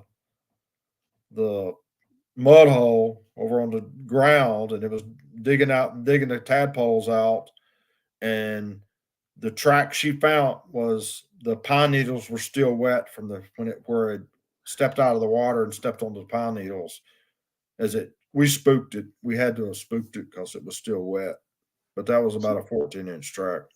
She got she got her Bigfoot badge that day, didn't she? Yep. Go And Trish. Yeah. Let's see. T. Tomlin said, the one I watched picking up apples for an hour in 1963 when I was 9 would have needed a bulldozer to stop it. I think of it every day. Wow. That is incredible.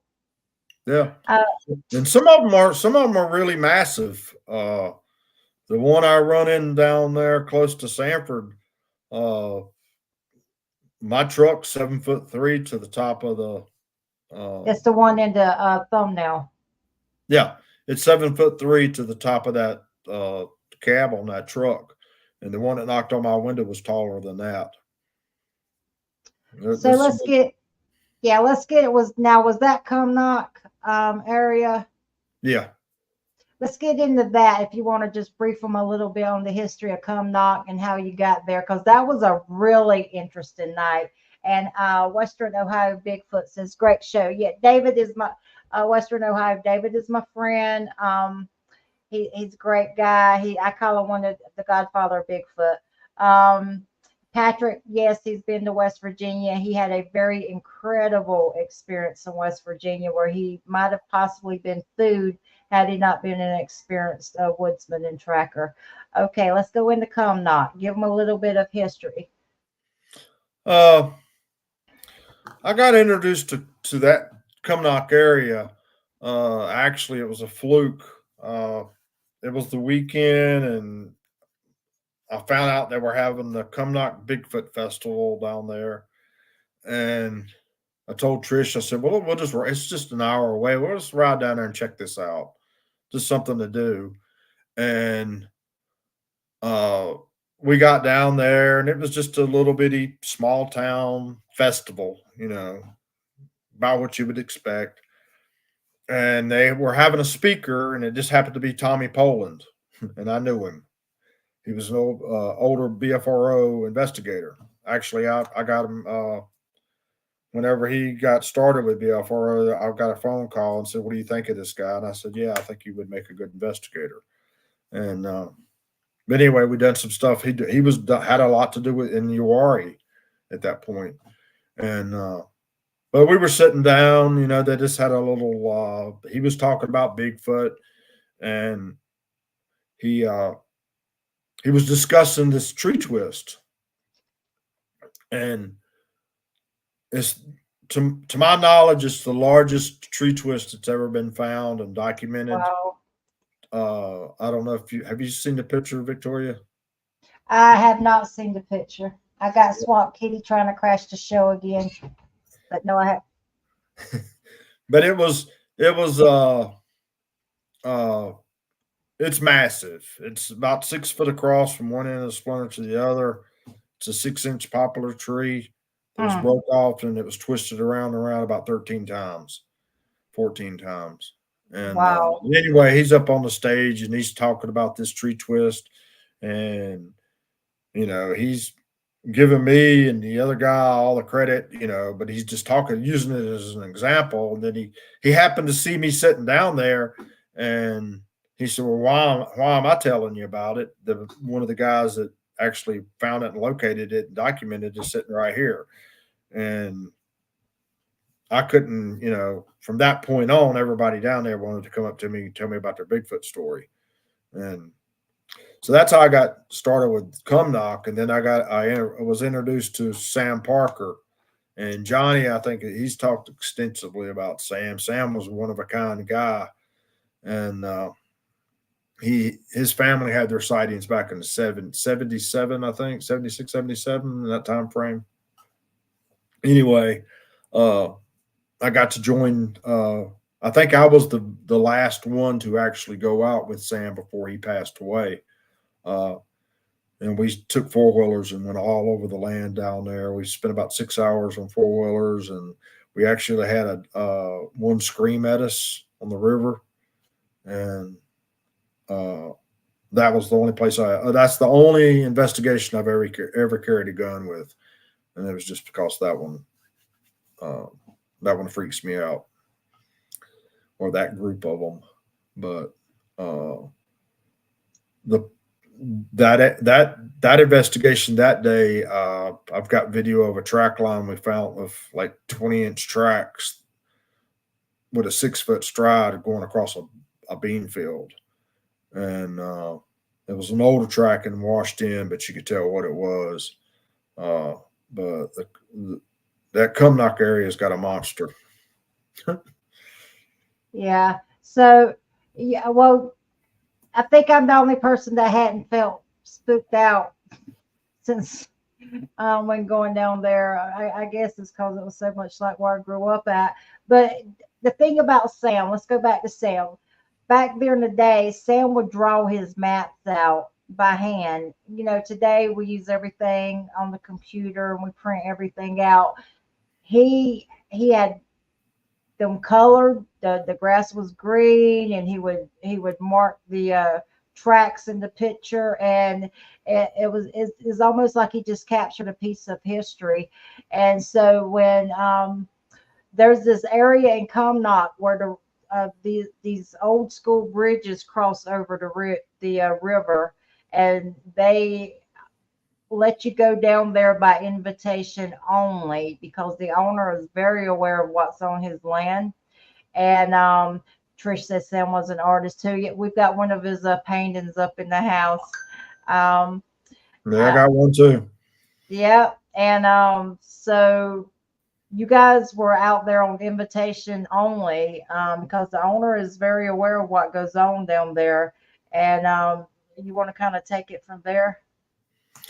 Uh, well, doing that right after that, I was helped the River Association down there put together their next Bigfoot festival for the next year, and then part of that, I was introduced to some of the landowners around there, and got access to some private river frontage, and so we were able to go in there. We were the only ones there, uh, and able to do an investigation and research unimpeded by anybody coming in and contaminating the area. And we've got some good vocalizations from down there. Samurai chatter. Uh, Found some tracks. Had that one come up, and Johnny was there. Come up and knock on my window, and I stared at him through the window for a minute and something. I can't even remember how many seconds, but I got the audio recording where he smacks my door, and I look at him, and then I got spooked out, and I thought there might be another one looking in my passenger side window, and when I turned my head and broke eye contact with him, it kind of pissed him off, and he slapped the door and walked off. But Oh, that was probably the last thing. I went down there one other time after that, I think, and I got one night vision shot of him peeking over the bank, and he don't look like any of the rest of them I've been met. I call him a river troll. He doesn't look anything like a Bigfoot to me. He's weird. uh, He's wicked looking. so one of our friends that we go out with, Lynn, he says, why do you think the come knock Bigfoot or kind of have it? Let me get his exact question here. Um, he says, what does he think makes the come knock Bigfoot different than the rest? Guess he's talking about the aggression or just the creepiness. uh, I don't know. It's this one. When you see I've got one shot. I've been able to get one picture of him, and he's just wicked looking. It's just his face, and to me, it doesn't look like a Bigfoot. Uh, it's got a wicked, almost like a troll look to it. Just something about it. It freaks me out. It's almost like evil. I can't explain it. I don't go. I mean, I haven't been back down there since Sam died. Y'all can have Wow. that one. Wow. Hey, let me ask you this before we go into the high strangeness, unless anyone has any questions. Does anyone have any questions before we move on to the high strangeness and going into the deep south? Any questions? Put them up. My phone's ringing. There might be another question coming in. Do you think Bigfoot's the only cryptid out there? No. Thank you. Did you see?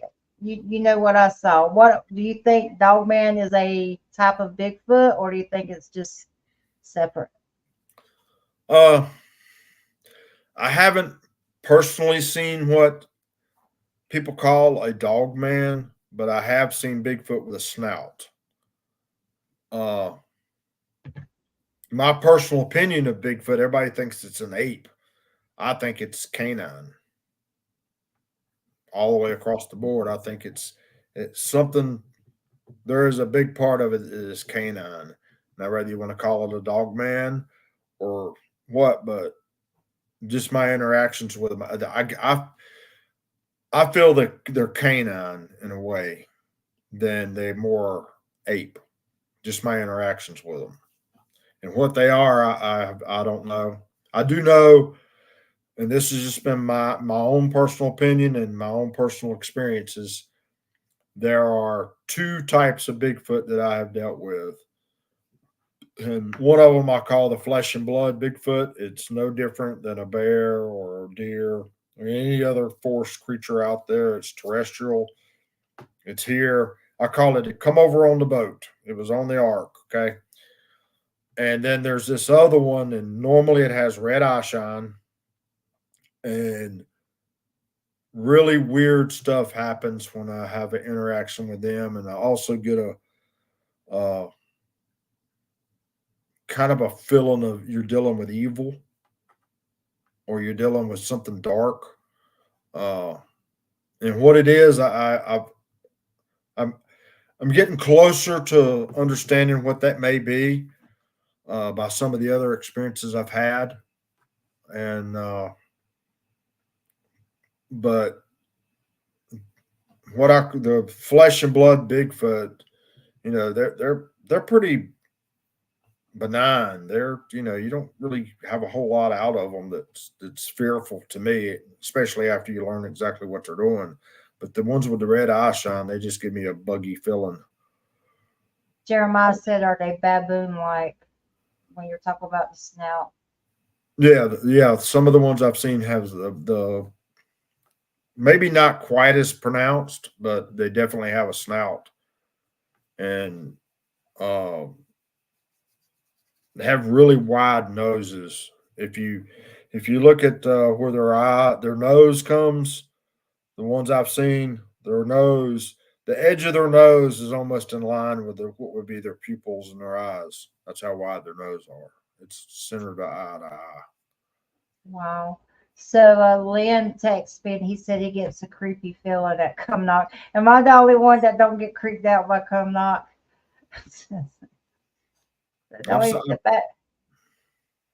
it's bad part, weird. It's a weird feeling down there. I don't know. It's you get down that river bottom, and there's no way I would kayak it down at night.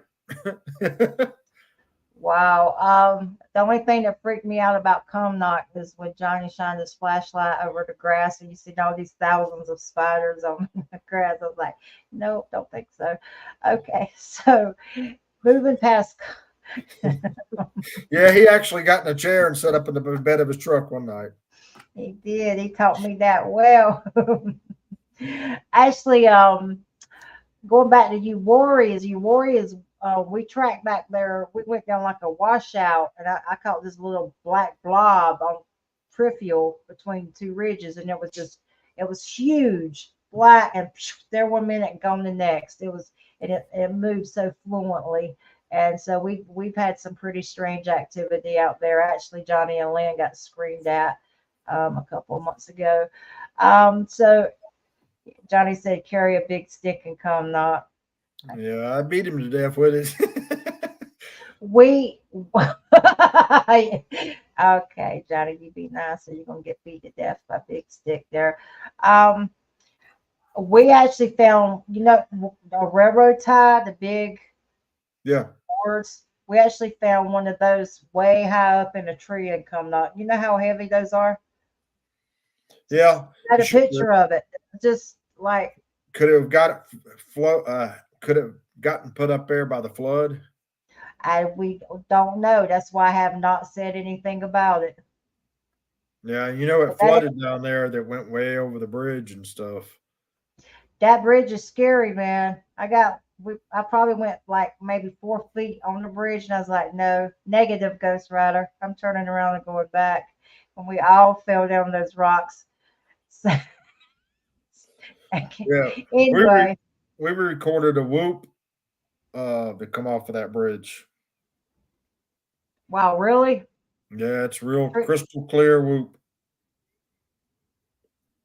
Trish said, need to bring Johnny's Big Bear spray. No, he sprayed that outside the house. And Johnny has Sasquatch spray, and he I, sprayed that outside the house. And it almost ran us out the house, the yard, and everywhere. No, no, no. I got a can of it. I would use that before I would have gone.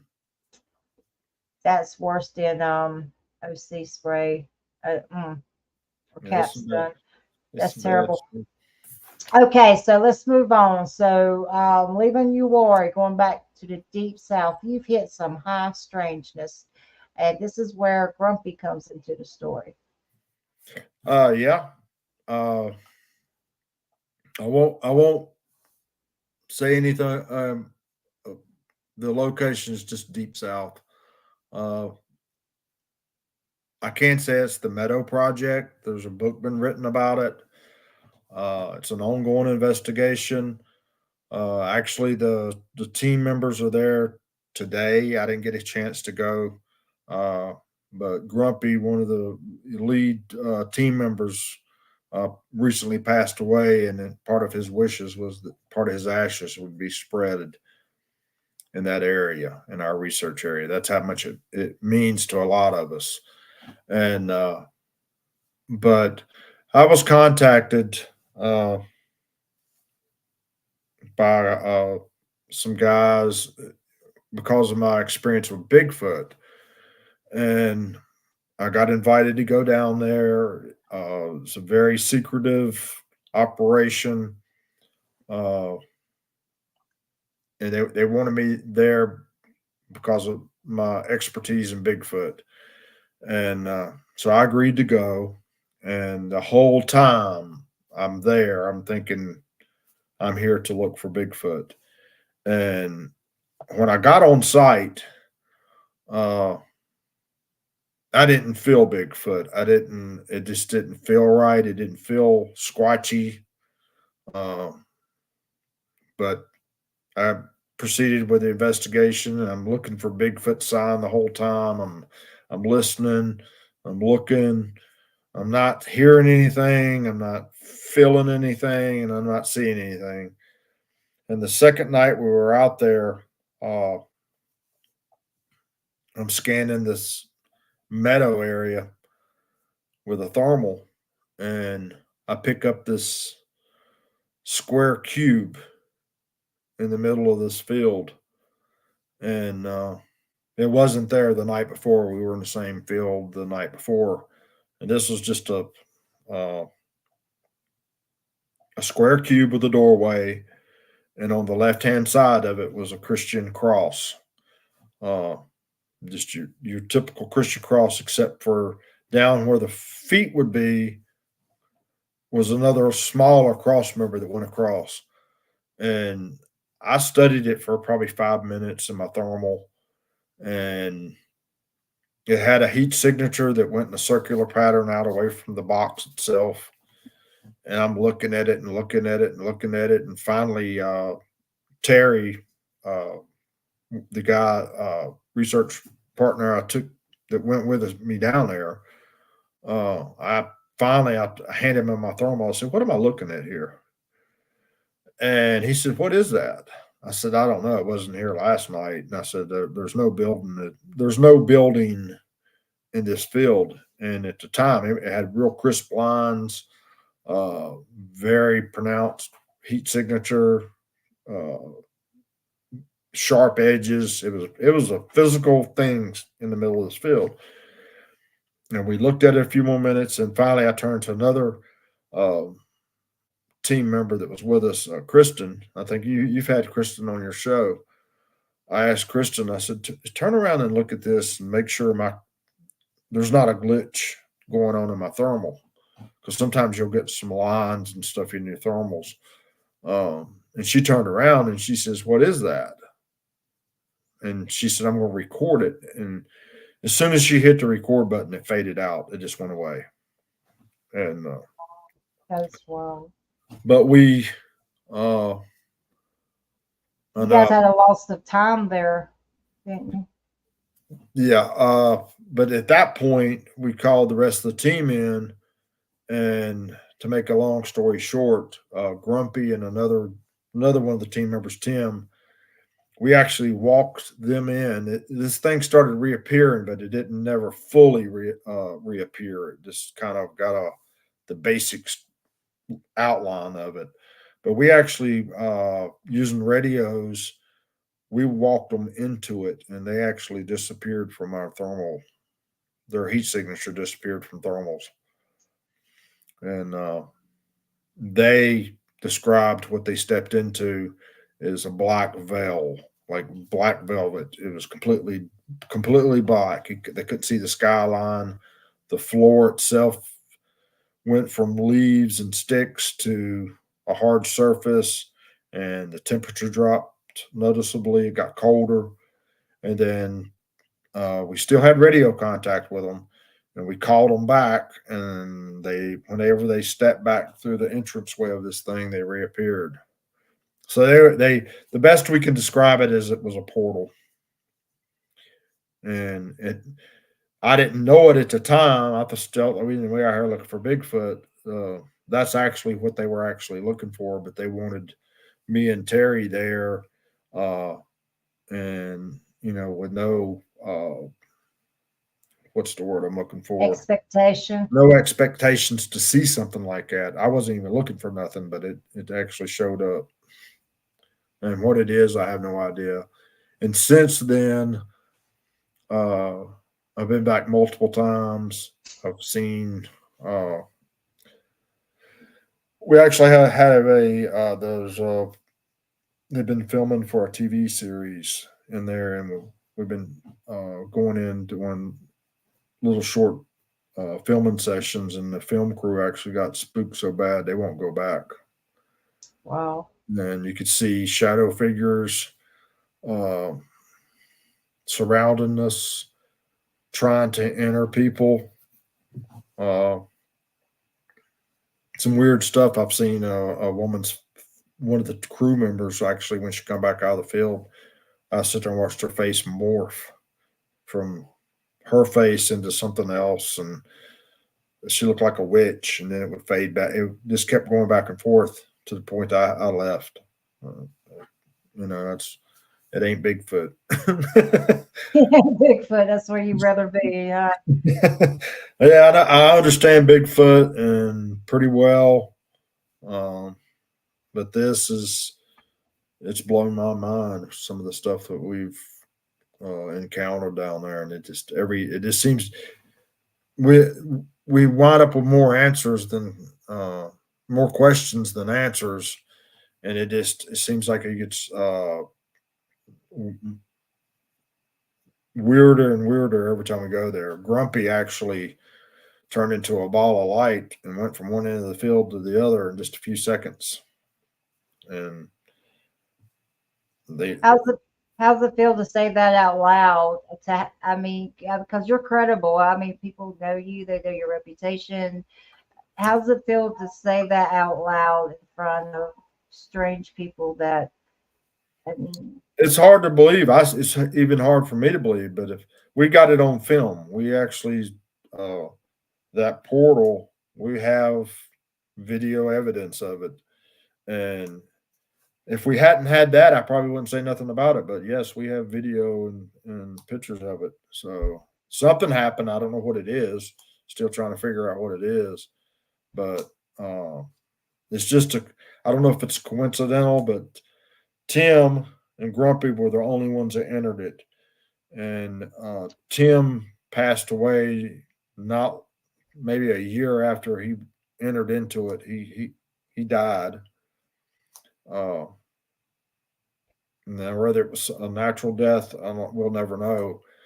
Did something happen to him that caused his early death? He wasn't that old; he was in his 40s. Uh, and then Grumpy developed cancer right afterwards, and he fought it for a long time, but he just passed away uh, first of the year. So I don't know what it is. Uh, may never know, but it's weird. how do you feel when you go back? Uh, I have to want to see it again, but at the same time, it was life changing for me. Uh, it's weird. It's I couldn't understand why a Christian cross would be on the left hand side of this box. That part still blows my mind. Why does a symbol of Christianity? Why is it involved with this supernatural structure that's there? What's it mean? You know, is it a gateway to heaven or hell?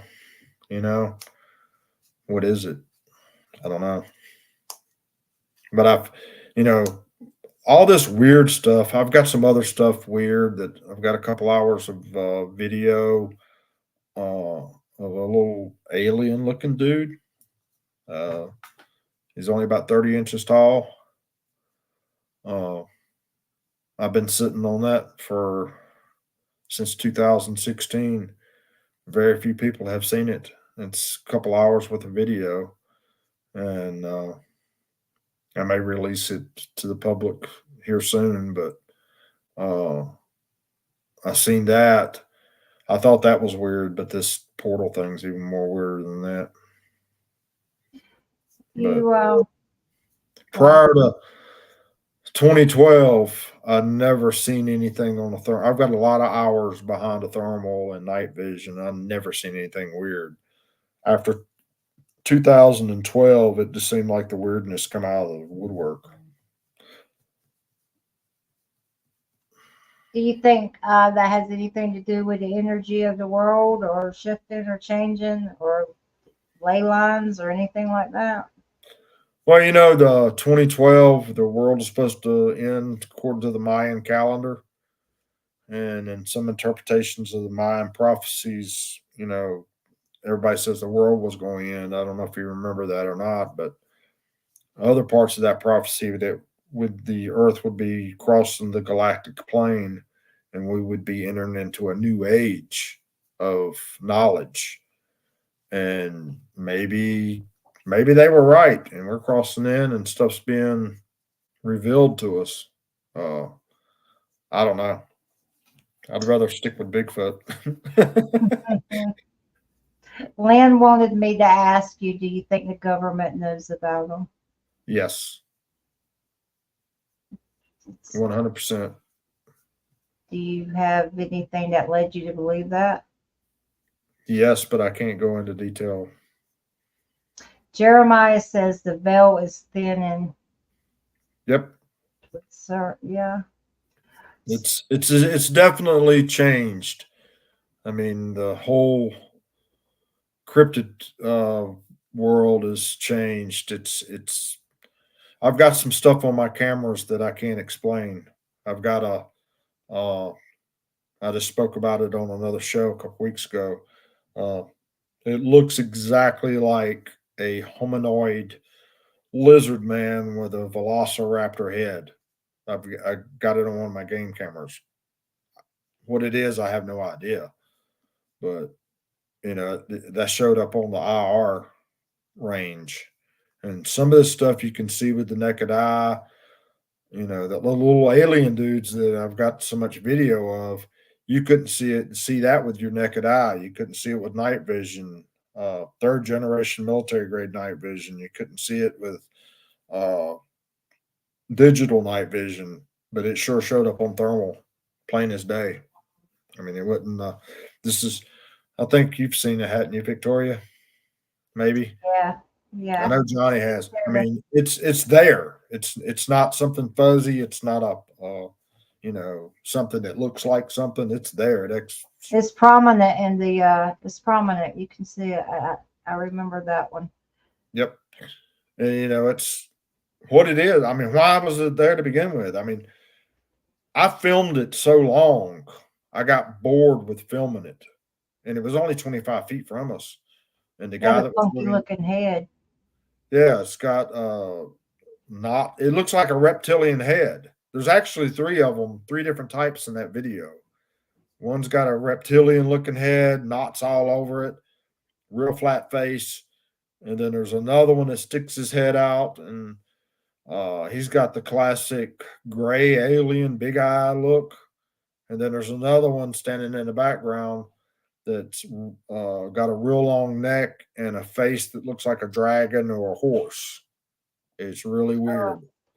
But I filmed that one so long I got tired of filming it, and I told my buddy David Moser that was with me, I said, "You flank it, and I'm gonna charge it. And we're gonna see what happens." And it just boop disappeared. Didn't see it no wow. more at about maybe 4 o'clock in the morning. They showed back up, and there was four of them. And we filmed them for another little bit, and then it got daylight, and we went to bed. David, were you with Kristen when the two big orange orbs appeared? No, I was in another. I was further down, but I was in radio communications when it was going on. I didn't get to see it, but I was close. When you first started your investigations and just your interest in Bigfoot, how from now, how has what you thought then to what you think now, how has that changed? Uh, the Bigfoot stuff hasn't really changed any. It's this other weird stuff that's kind of tying it. Remember when I was talking about there's two type of Bigfoot? There's the terrestrial flesh and blood Bigfoot, and then there's this other one with red eye shine that I have all the weird stuff happen. Uh, I've been out there and you know you know what it's like in the woods in the middle of the night. It's pitch dark. You can't see your hand in front of your face, and nothing's happening. And then all of a sudden you have this big flash of light. You never see the source of the light. You just see it glow. It's always behind a tree or a bush, but it lights the woods up. It's almost like the old fashioned flash bulbs goes off. And then all of a sudden you have all this Bigfoot activity and you'll see the red or orange looking eye shine when you're interacting with them. Uh, and then they just, it's like they disappeared off the face of the earth. You never hear them leave. They just poop when they're done. They're done, and that stuff I think is kind of connected to this other. I mean, I haven't tied them together yet, but I get a lot of similarities out of some of this weird stuff, the same as I do the red eye shine ones. Can I ask, this is just hypothetical, do you think the red eyes shine, when you see the red eyes shine, it comes with the high strangeness and just the stuff we don't want to talk about the Bigfoot world. Do you think there is any possibility it may be something that just cre- creates the illusion of a Bigfoot with the red eyes? Or do you think it's a natural Bigfoot? Uh, I mean, I have noticed this with cats. Okay, if you've got a black cat, he'll have green eye shine most of the time. If you have a light colored cat, he'll have silver eye shine. Uh, you ever notice that different colors cats have different color eye shine? Swamp kitty's got green. Yep. Uh, it could be something with the different uh, Bigfoot having a different color coat would change their eye shine, but the red, I don't. It's a funky color red. It's almost evil looking. Uh, I don't know, but as long as I've been doing this and going to speaking at festivals and going to conferences and that I've got to meet some really nice and interesting people, and some of those I've met too, personal, talked to them face to face. State directors for MUFON, and I got to be really good friends with one of them. She just passed away with a brain tumor, uh, but she was telling me about a UFO flap, which means they have a lot of sightings in a certain time frame, and I believe it was in Ohio, and the creatures that were coming out of the local police were eyewitnesses to it, and a lot of locals actually seen it. One of the locals actually shot one of them. Uh, but these were hairy Bigfoot type creatures coming out of this craft with red eye shine, and Wow. do you know what I'm saying? And it happened over a number of years. It was not just one incident. It's multiple reports in the same area over a couple of years. And she was sharing that with me, and we were trying to put two and two, the Bigfoot world with it and that. And I think the red eye shine ones are connected to the woo part. It's And okay to say woo. yeah, Um, I don't know how else to explain it. I mean, there's two different types. There's the terrestrial, and then there's one that I don't know where it comes from or what it. Um, But Western those are the ones I get the evil feeling from. And if there's aliens out there, I think they're demonic. So Western Ohio Bigfoot Research has a good question. He says, has he ever seen eyes glowing with no light shining on them? oh yeah, 100 times. Just seen it 3 weekends ago. 3 sets. Wow. Wait, what? Go back But to that. the what? I said, wait, what? Go back to that. 3 weekends ago. Yeah, that was actually in Uwari. We were down there for Mike Green's memorial. He just passed away. He's the one who had the squeaky footage. If anybody's familiar with it, it's the footage they showed on the Uwari episode of Finding Bigfoot. I'm not familiar He with passed that. away, so we were down there having a little memorial with it, for him, and we went out one night, and I took him. We went up to an area that used to have a lot of action at, and we actually it's got a nickname, Monkey Junction, and had seen 3 of them with eye shine, but it was the white silver eye shine. Can we go into vocals? What what do you think about the vocals? And I know they mimic owls. I know sometimes you hear some strange, deep, guttural, coyote mumbling, as I call it. I've heard that once, and it was not in Uwar. It was on South Mountain. What do you think of that? Uh, the vocals, I know they mimic. I'll tell you a funny story that happened to me and Don, and there was a few of us up there. It was the dead of winter. I mean, it was cold. And Don had got to, this was when we were learning Bigfoot. We were experimenting and we were trying every trick in the trade. Uh, but Don had picked up these little garden frogs that you put out in your garden. And when you walk past them, they're motion censored and they would ribbit. They had this real mechanical ribbit, ribbit. And, but it was so cold that weekend that we couldn't get them to operate right. It's like the cold was affecting the sensor. And so they would just continuously ribbit. Couldn't get them to shut up. So we give up on it. After messing with them for about an hour, we give up with them, took the batteries out of them, throwed them in his trunk, and went on, got back over the fire. And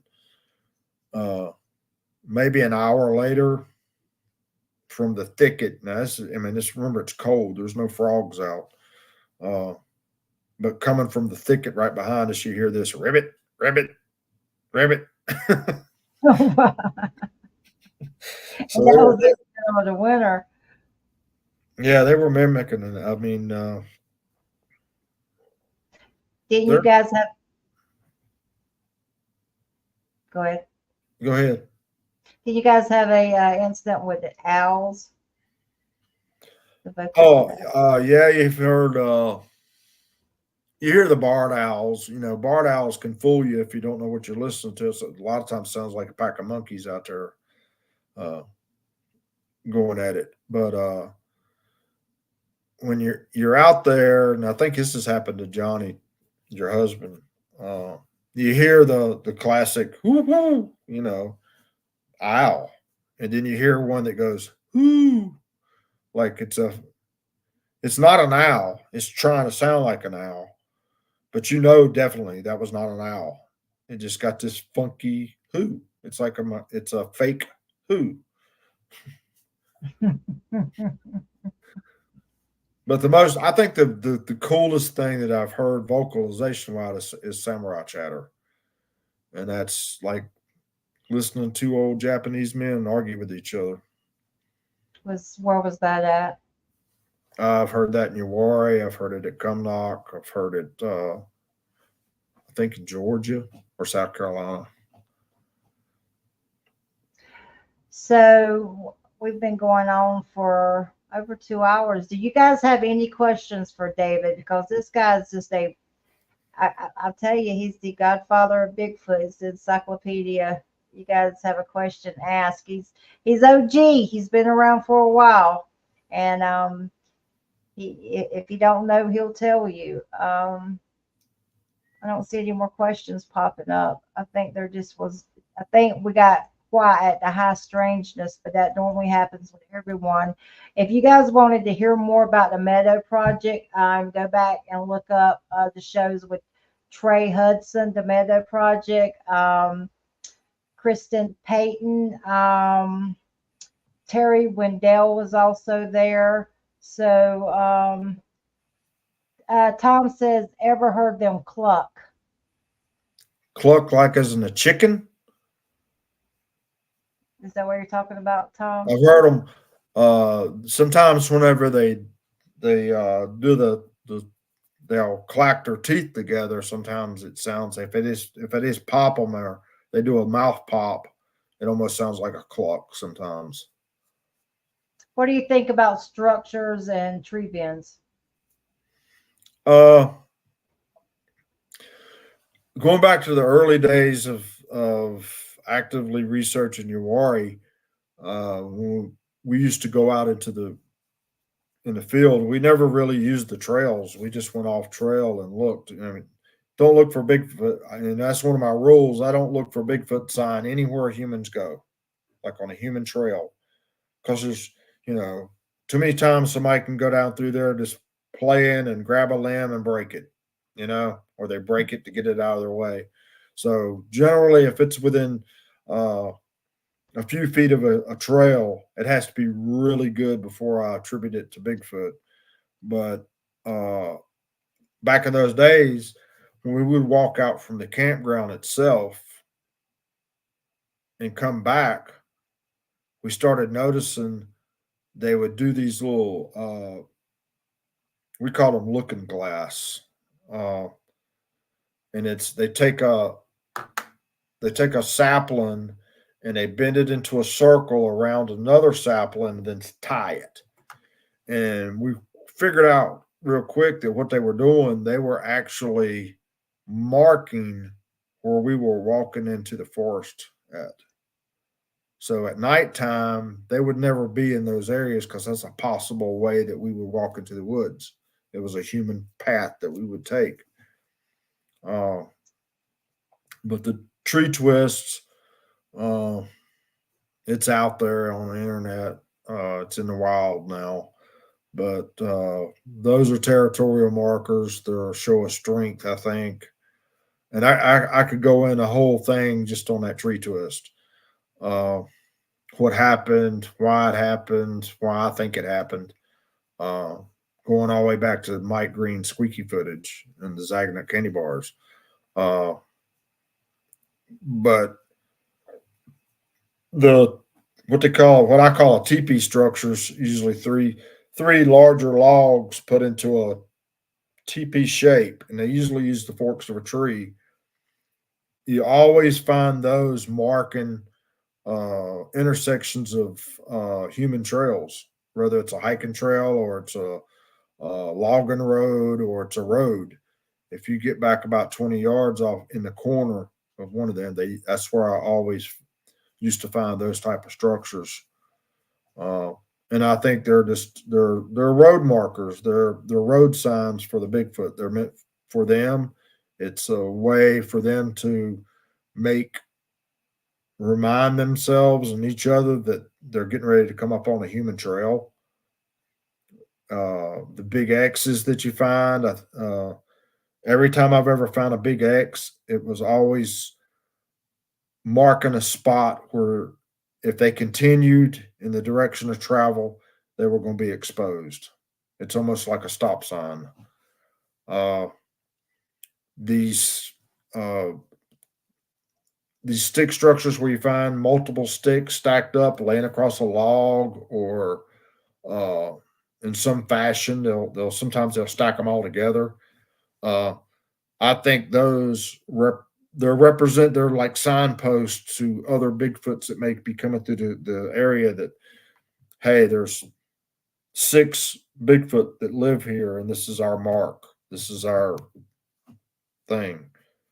And the reason that I've come up with that, nobody's ever seen these things being built, but going all the way back to 2006 during that expedition, whenever our group split up, the time frame that we were split up, they actually built a 3-stick structure that they had to step over when they come back. And there were 3 Bigfoot in that general area that we were dealing with, and I think each one of them sticks represented the individual Bigfoot that we were actually interacting with. So now when I take that, I knew what was going on. I knew the time frame. I knew what was going on when it was built, when it was placed there. I had all this information, and I just carried that forward. So when I see it now, uh, and I see like in Uwharrie, it's usually 6 sticks. It's 6 Bigfoot in that area. Wow. Well, you just, without knowing it, just pretty much validated something for me. When me and my partner Richard would go out in the swamp area where I got that creepy looking thing on video. Do you remember that? That day we caught that, we had complete silence. We had the just terrible musky odor. We had wood knocks there. When we walked out of the trail, we had those saplings tied together. I actually got photos of that, and that just really, you hit home with that, and totally agree with that, because pretty much everywhere we walked, actually we left and was coming back in, and when we come back in is when it was that, I mean, they were literally tied together. I mean, it was craziest thing we ever saw.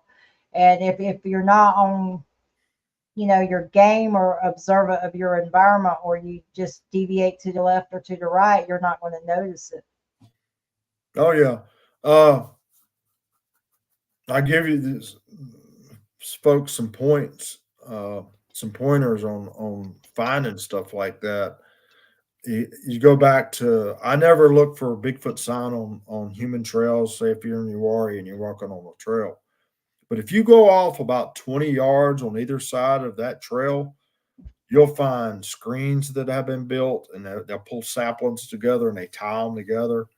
Uh, but if you go about 20 to 30 yards usually is a good safe distance for them to parallel you on a trail, especially at night. They're close enough to see you, but they will actually build structures along the way to be able to hide.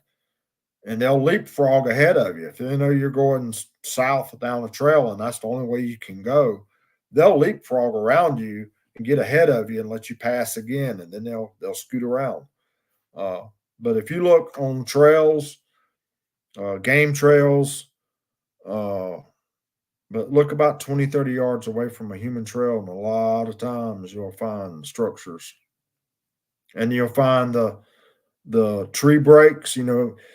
I see people all the time on YouTube channels and websites and everything else that they take pictures of tree breaks, tree breaks, tree breaks. There's a lot of stuff out there in the world that breaks trees. Not only naturally, there's a fungus, especially in Uwharrie, you find a lot of tree bows, but that actually comes from a fungus that eats that tree alive from the inside out, and it causes it to lose its integrity and it bends over into a loop. I've had people say, "Oh, look at all the Bigfoot sign." Well, that's all. It's not all Bigfoot sign. 99% of what you find out there come about by something other than Bigfoot. But when you find these trails where they're parallel in a human trail, they will actually take tree breaks and break them in the direction of travel, and it kind of gives them a guide. But if you go back to the First Nations people, they did the same exact thing. They used tree breaks to point them in the direction of food sources or water sources or uh, flint knapping type of stuff for tools. They would use those, and if you didn't know what you were looking at, you'd pass right over it and have no idea.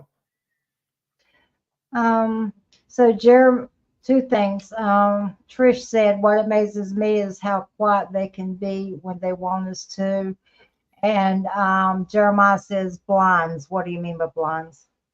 Uh, on blinds, they'll take the natural vegetation and say it's saplings, and they will pull it together and tie it in a knot. I've got pictures, uh, but they'll tie it together so that when they stand behind it, they've pulled the tree limbs down and the vines and stuff, and they make like a hunting blind, like we would do to deer hunt on the ground.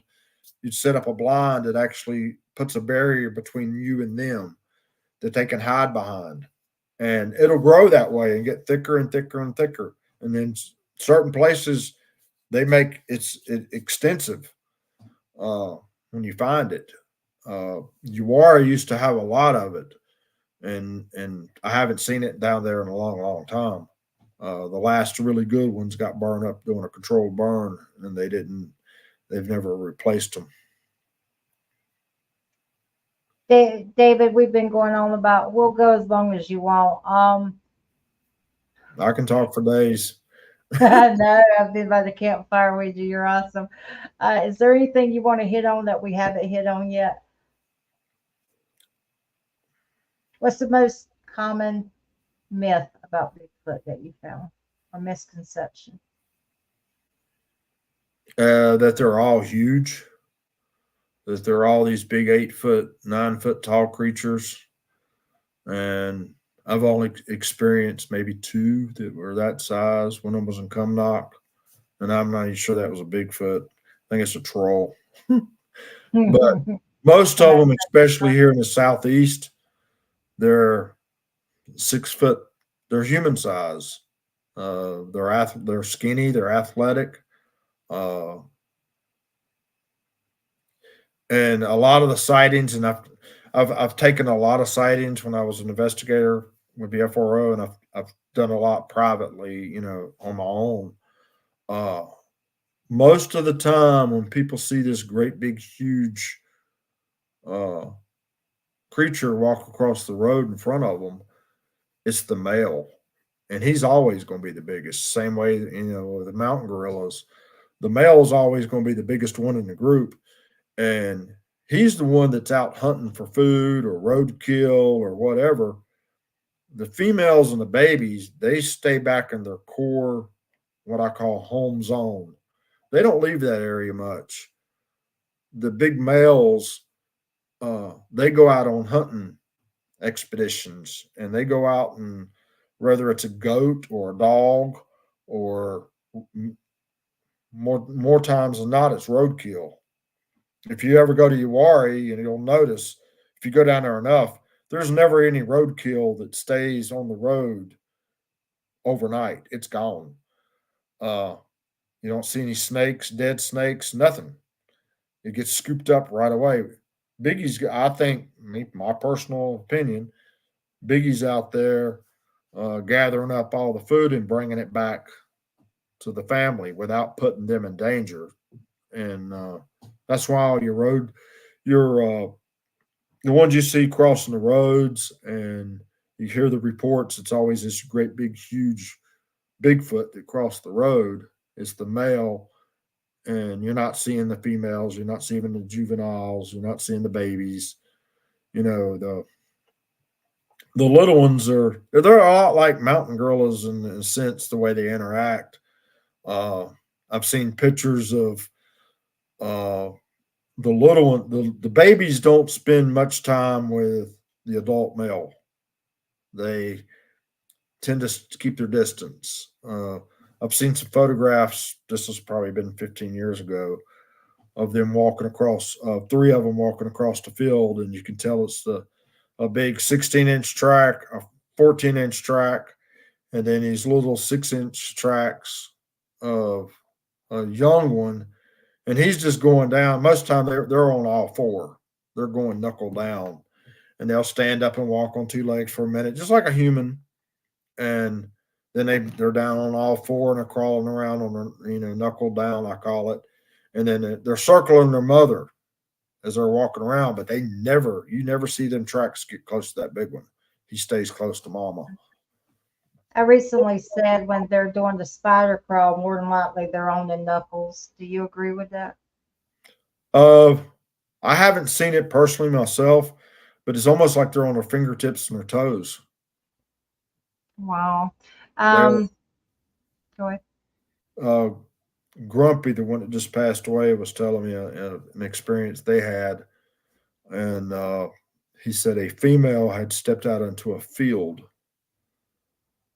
purposefully to draw their attention to her, and three of them were spider crawling up behind them, trying to Oh, ambush them. And he said they were down on their fingertips and their toes when they turned around.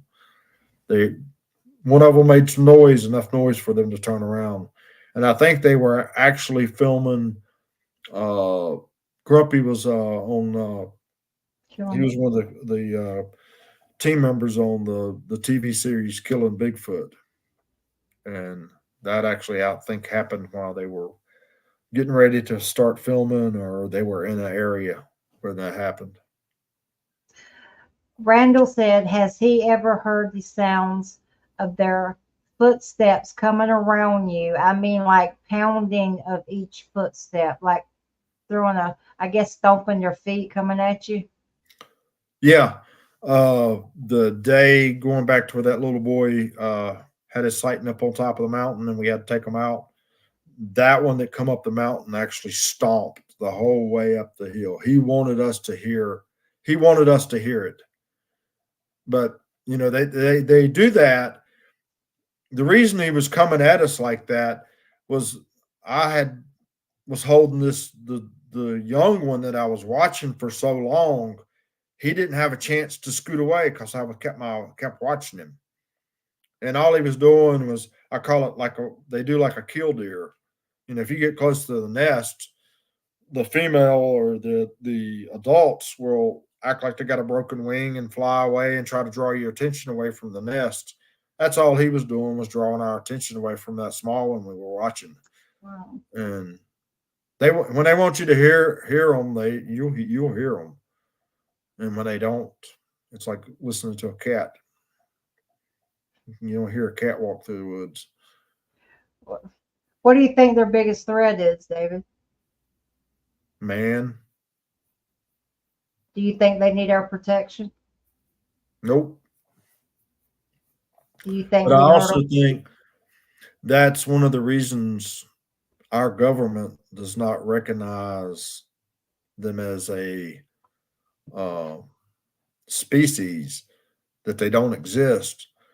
Uh, because if we ever prove that they do exist, then the whole world's going to be out to hunt them.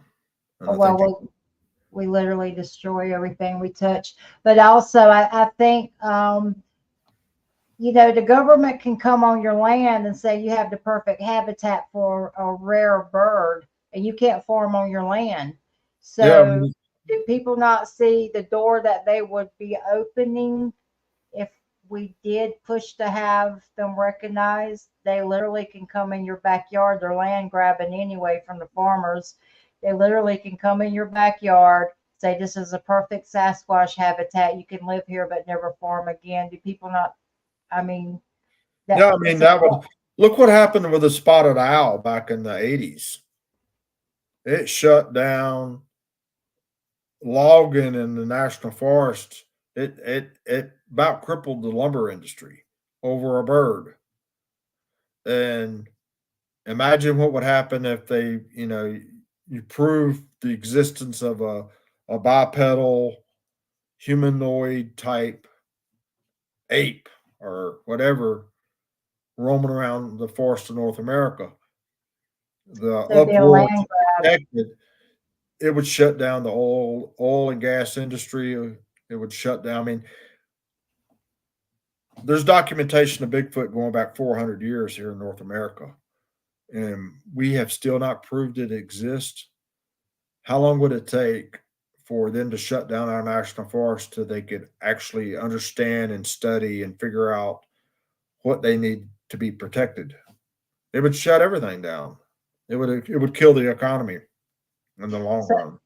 but if the government wanted to go for a land grab, that would Yeah, be a that perfect would be way a to perfect do it. way to do You it. Yeah. literally would lose your home if you live near a national. I do not think we realized the can of worms we were opening.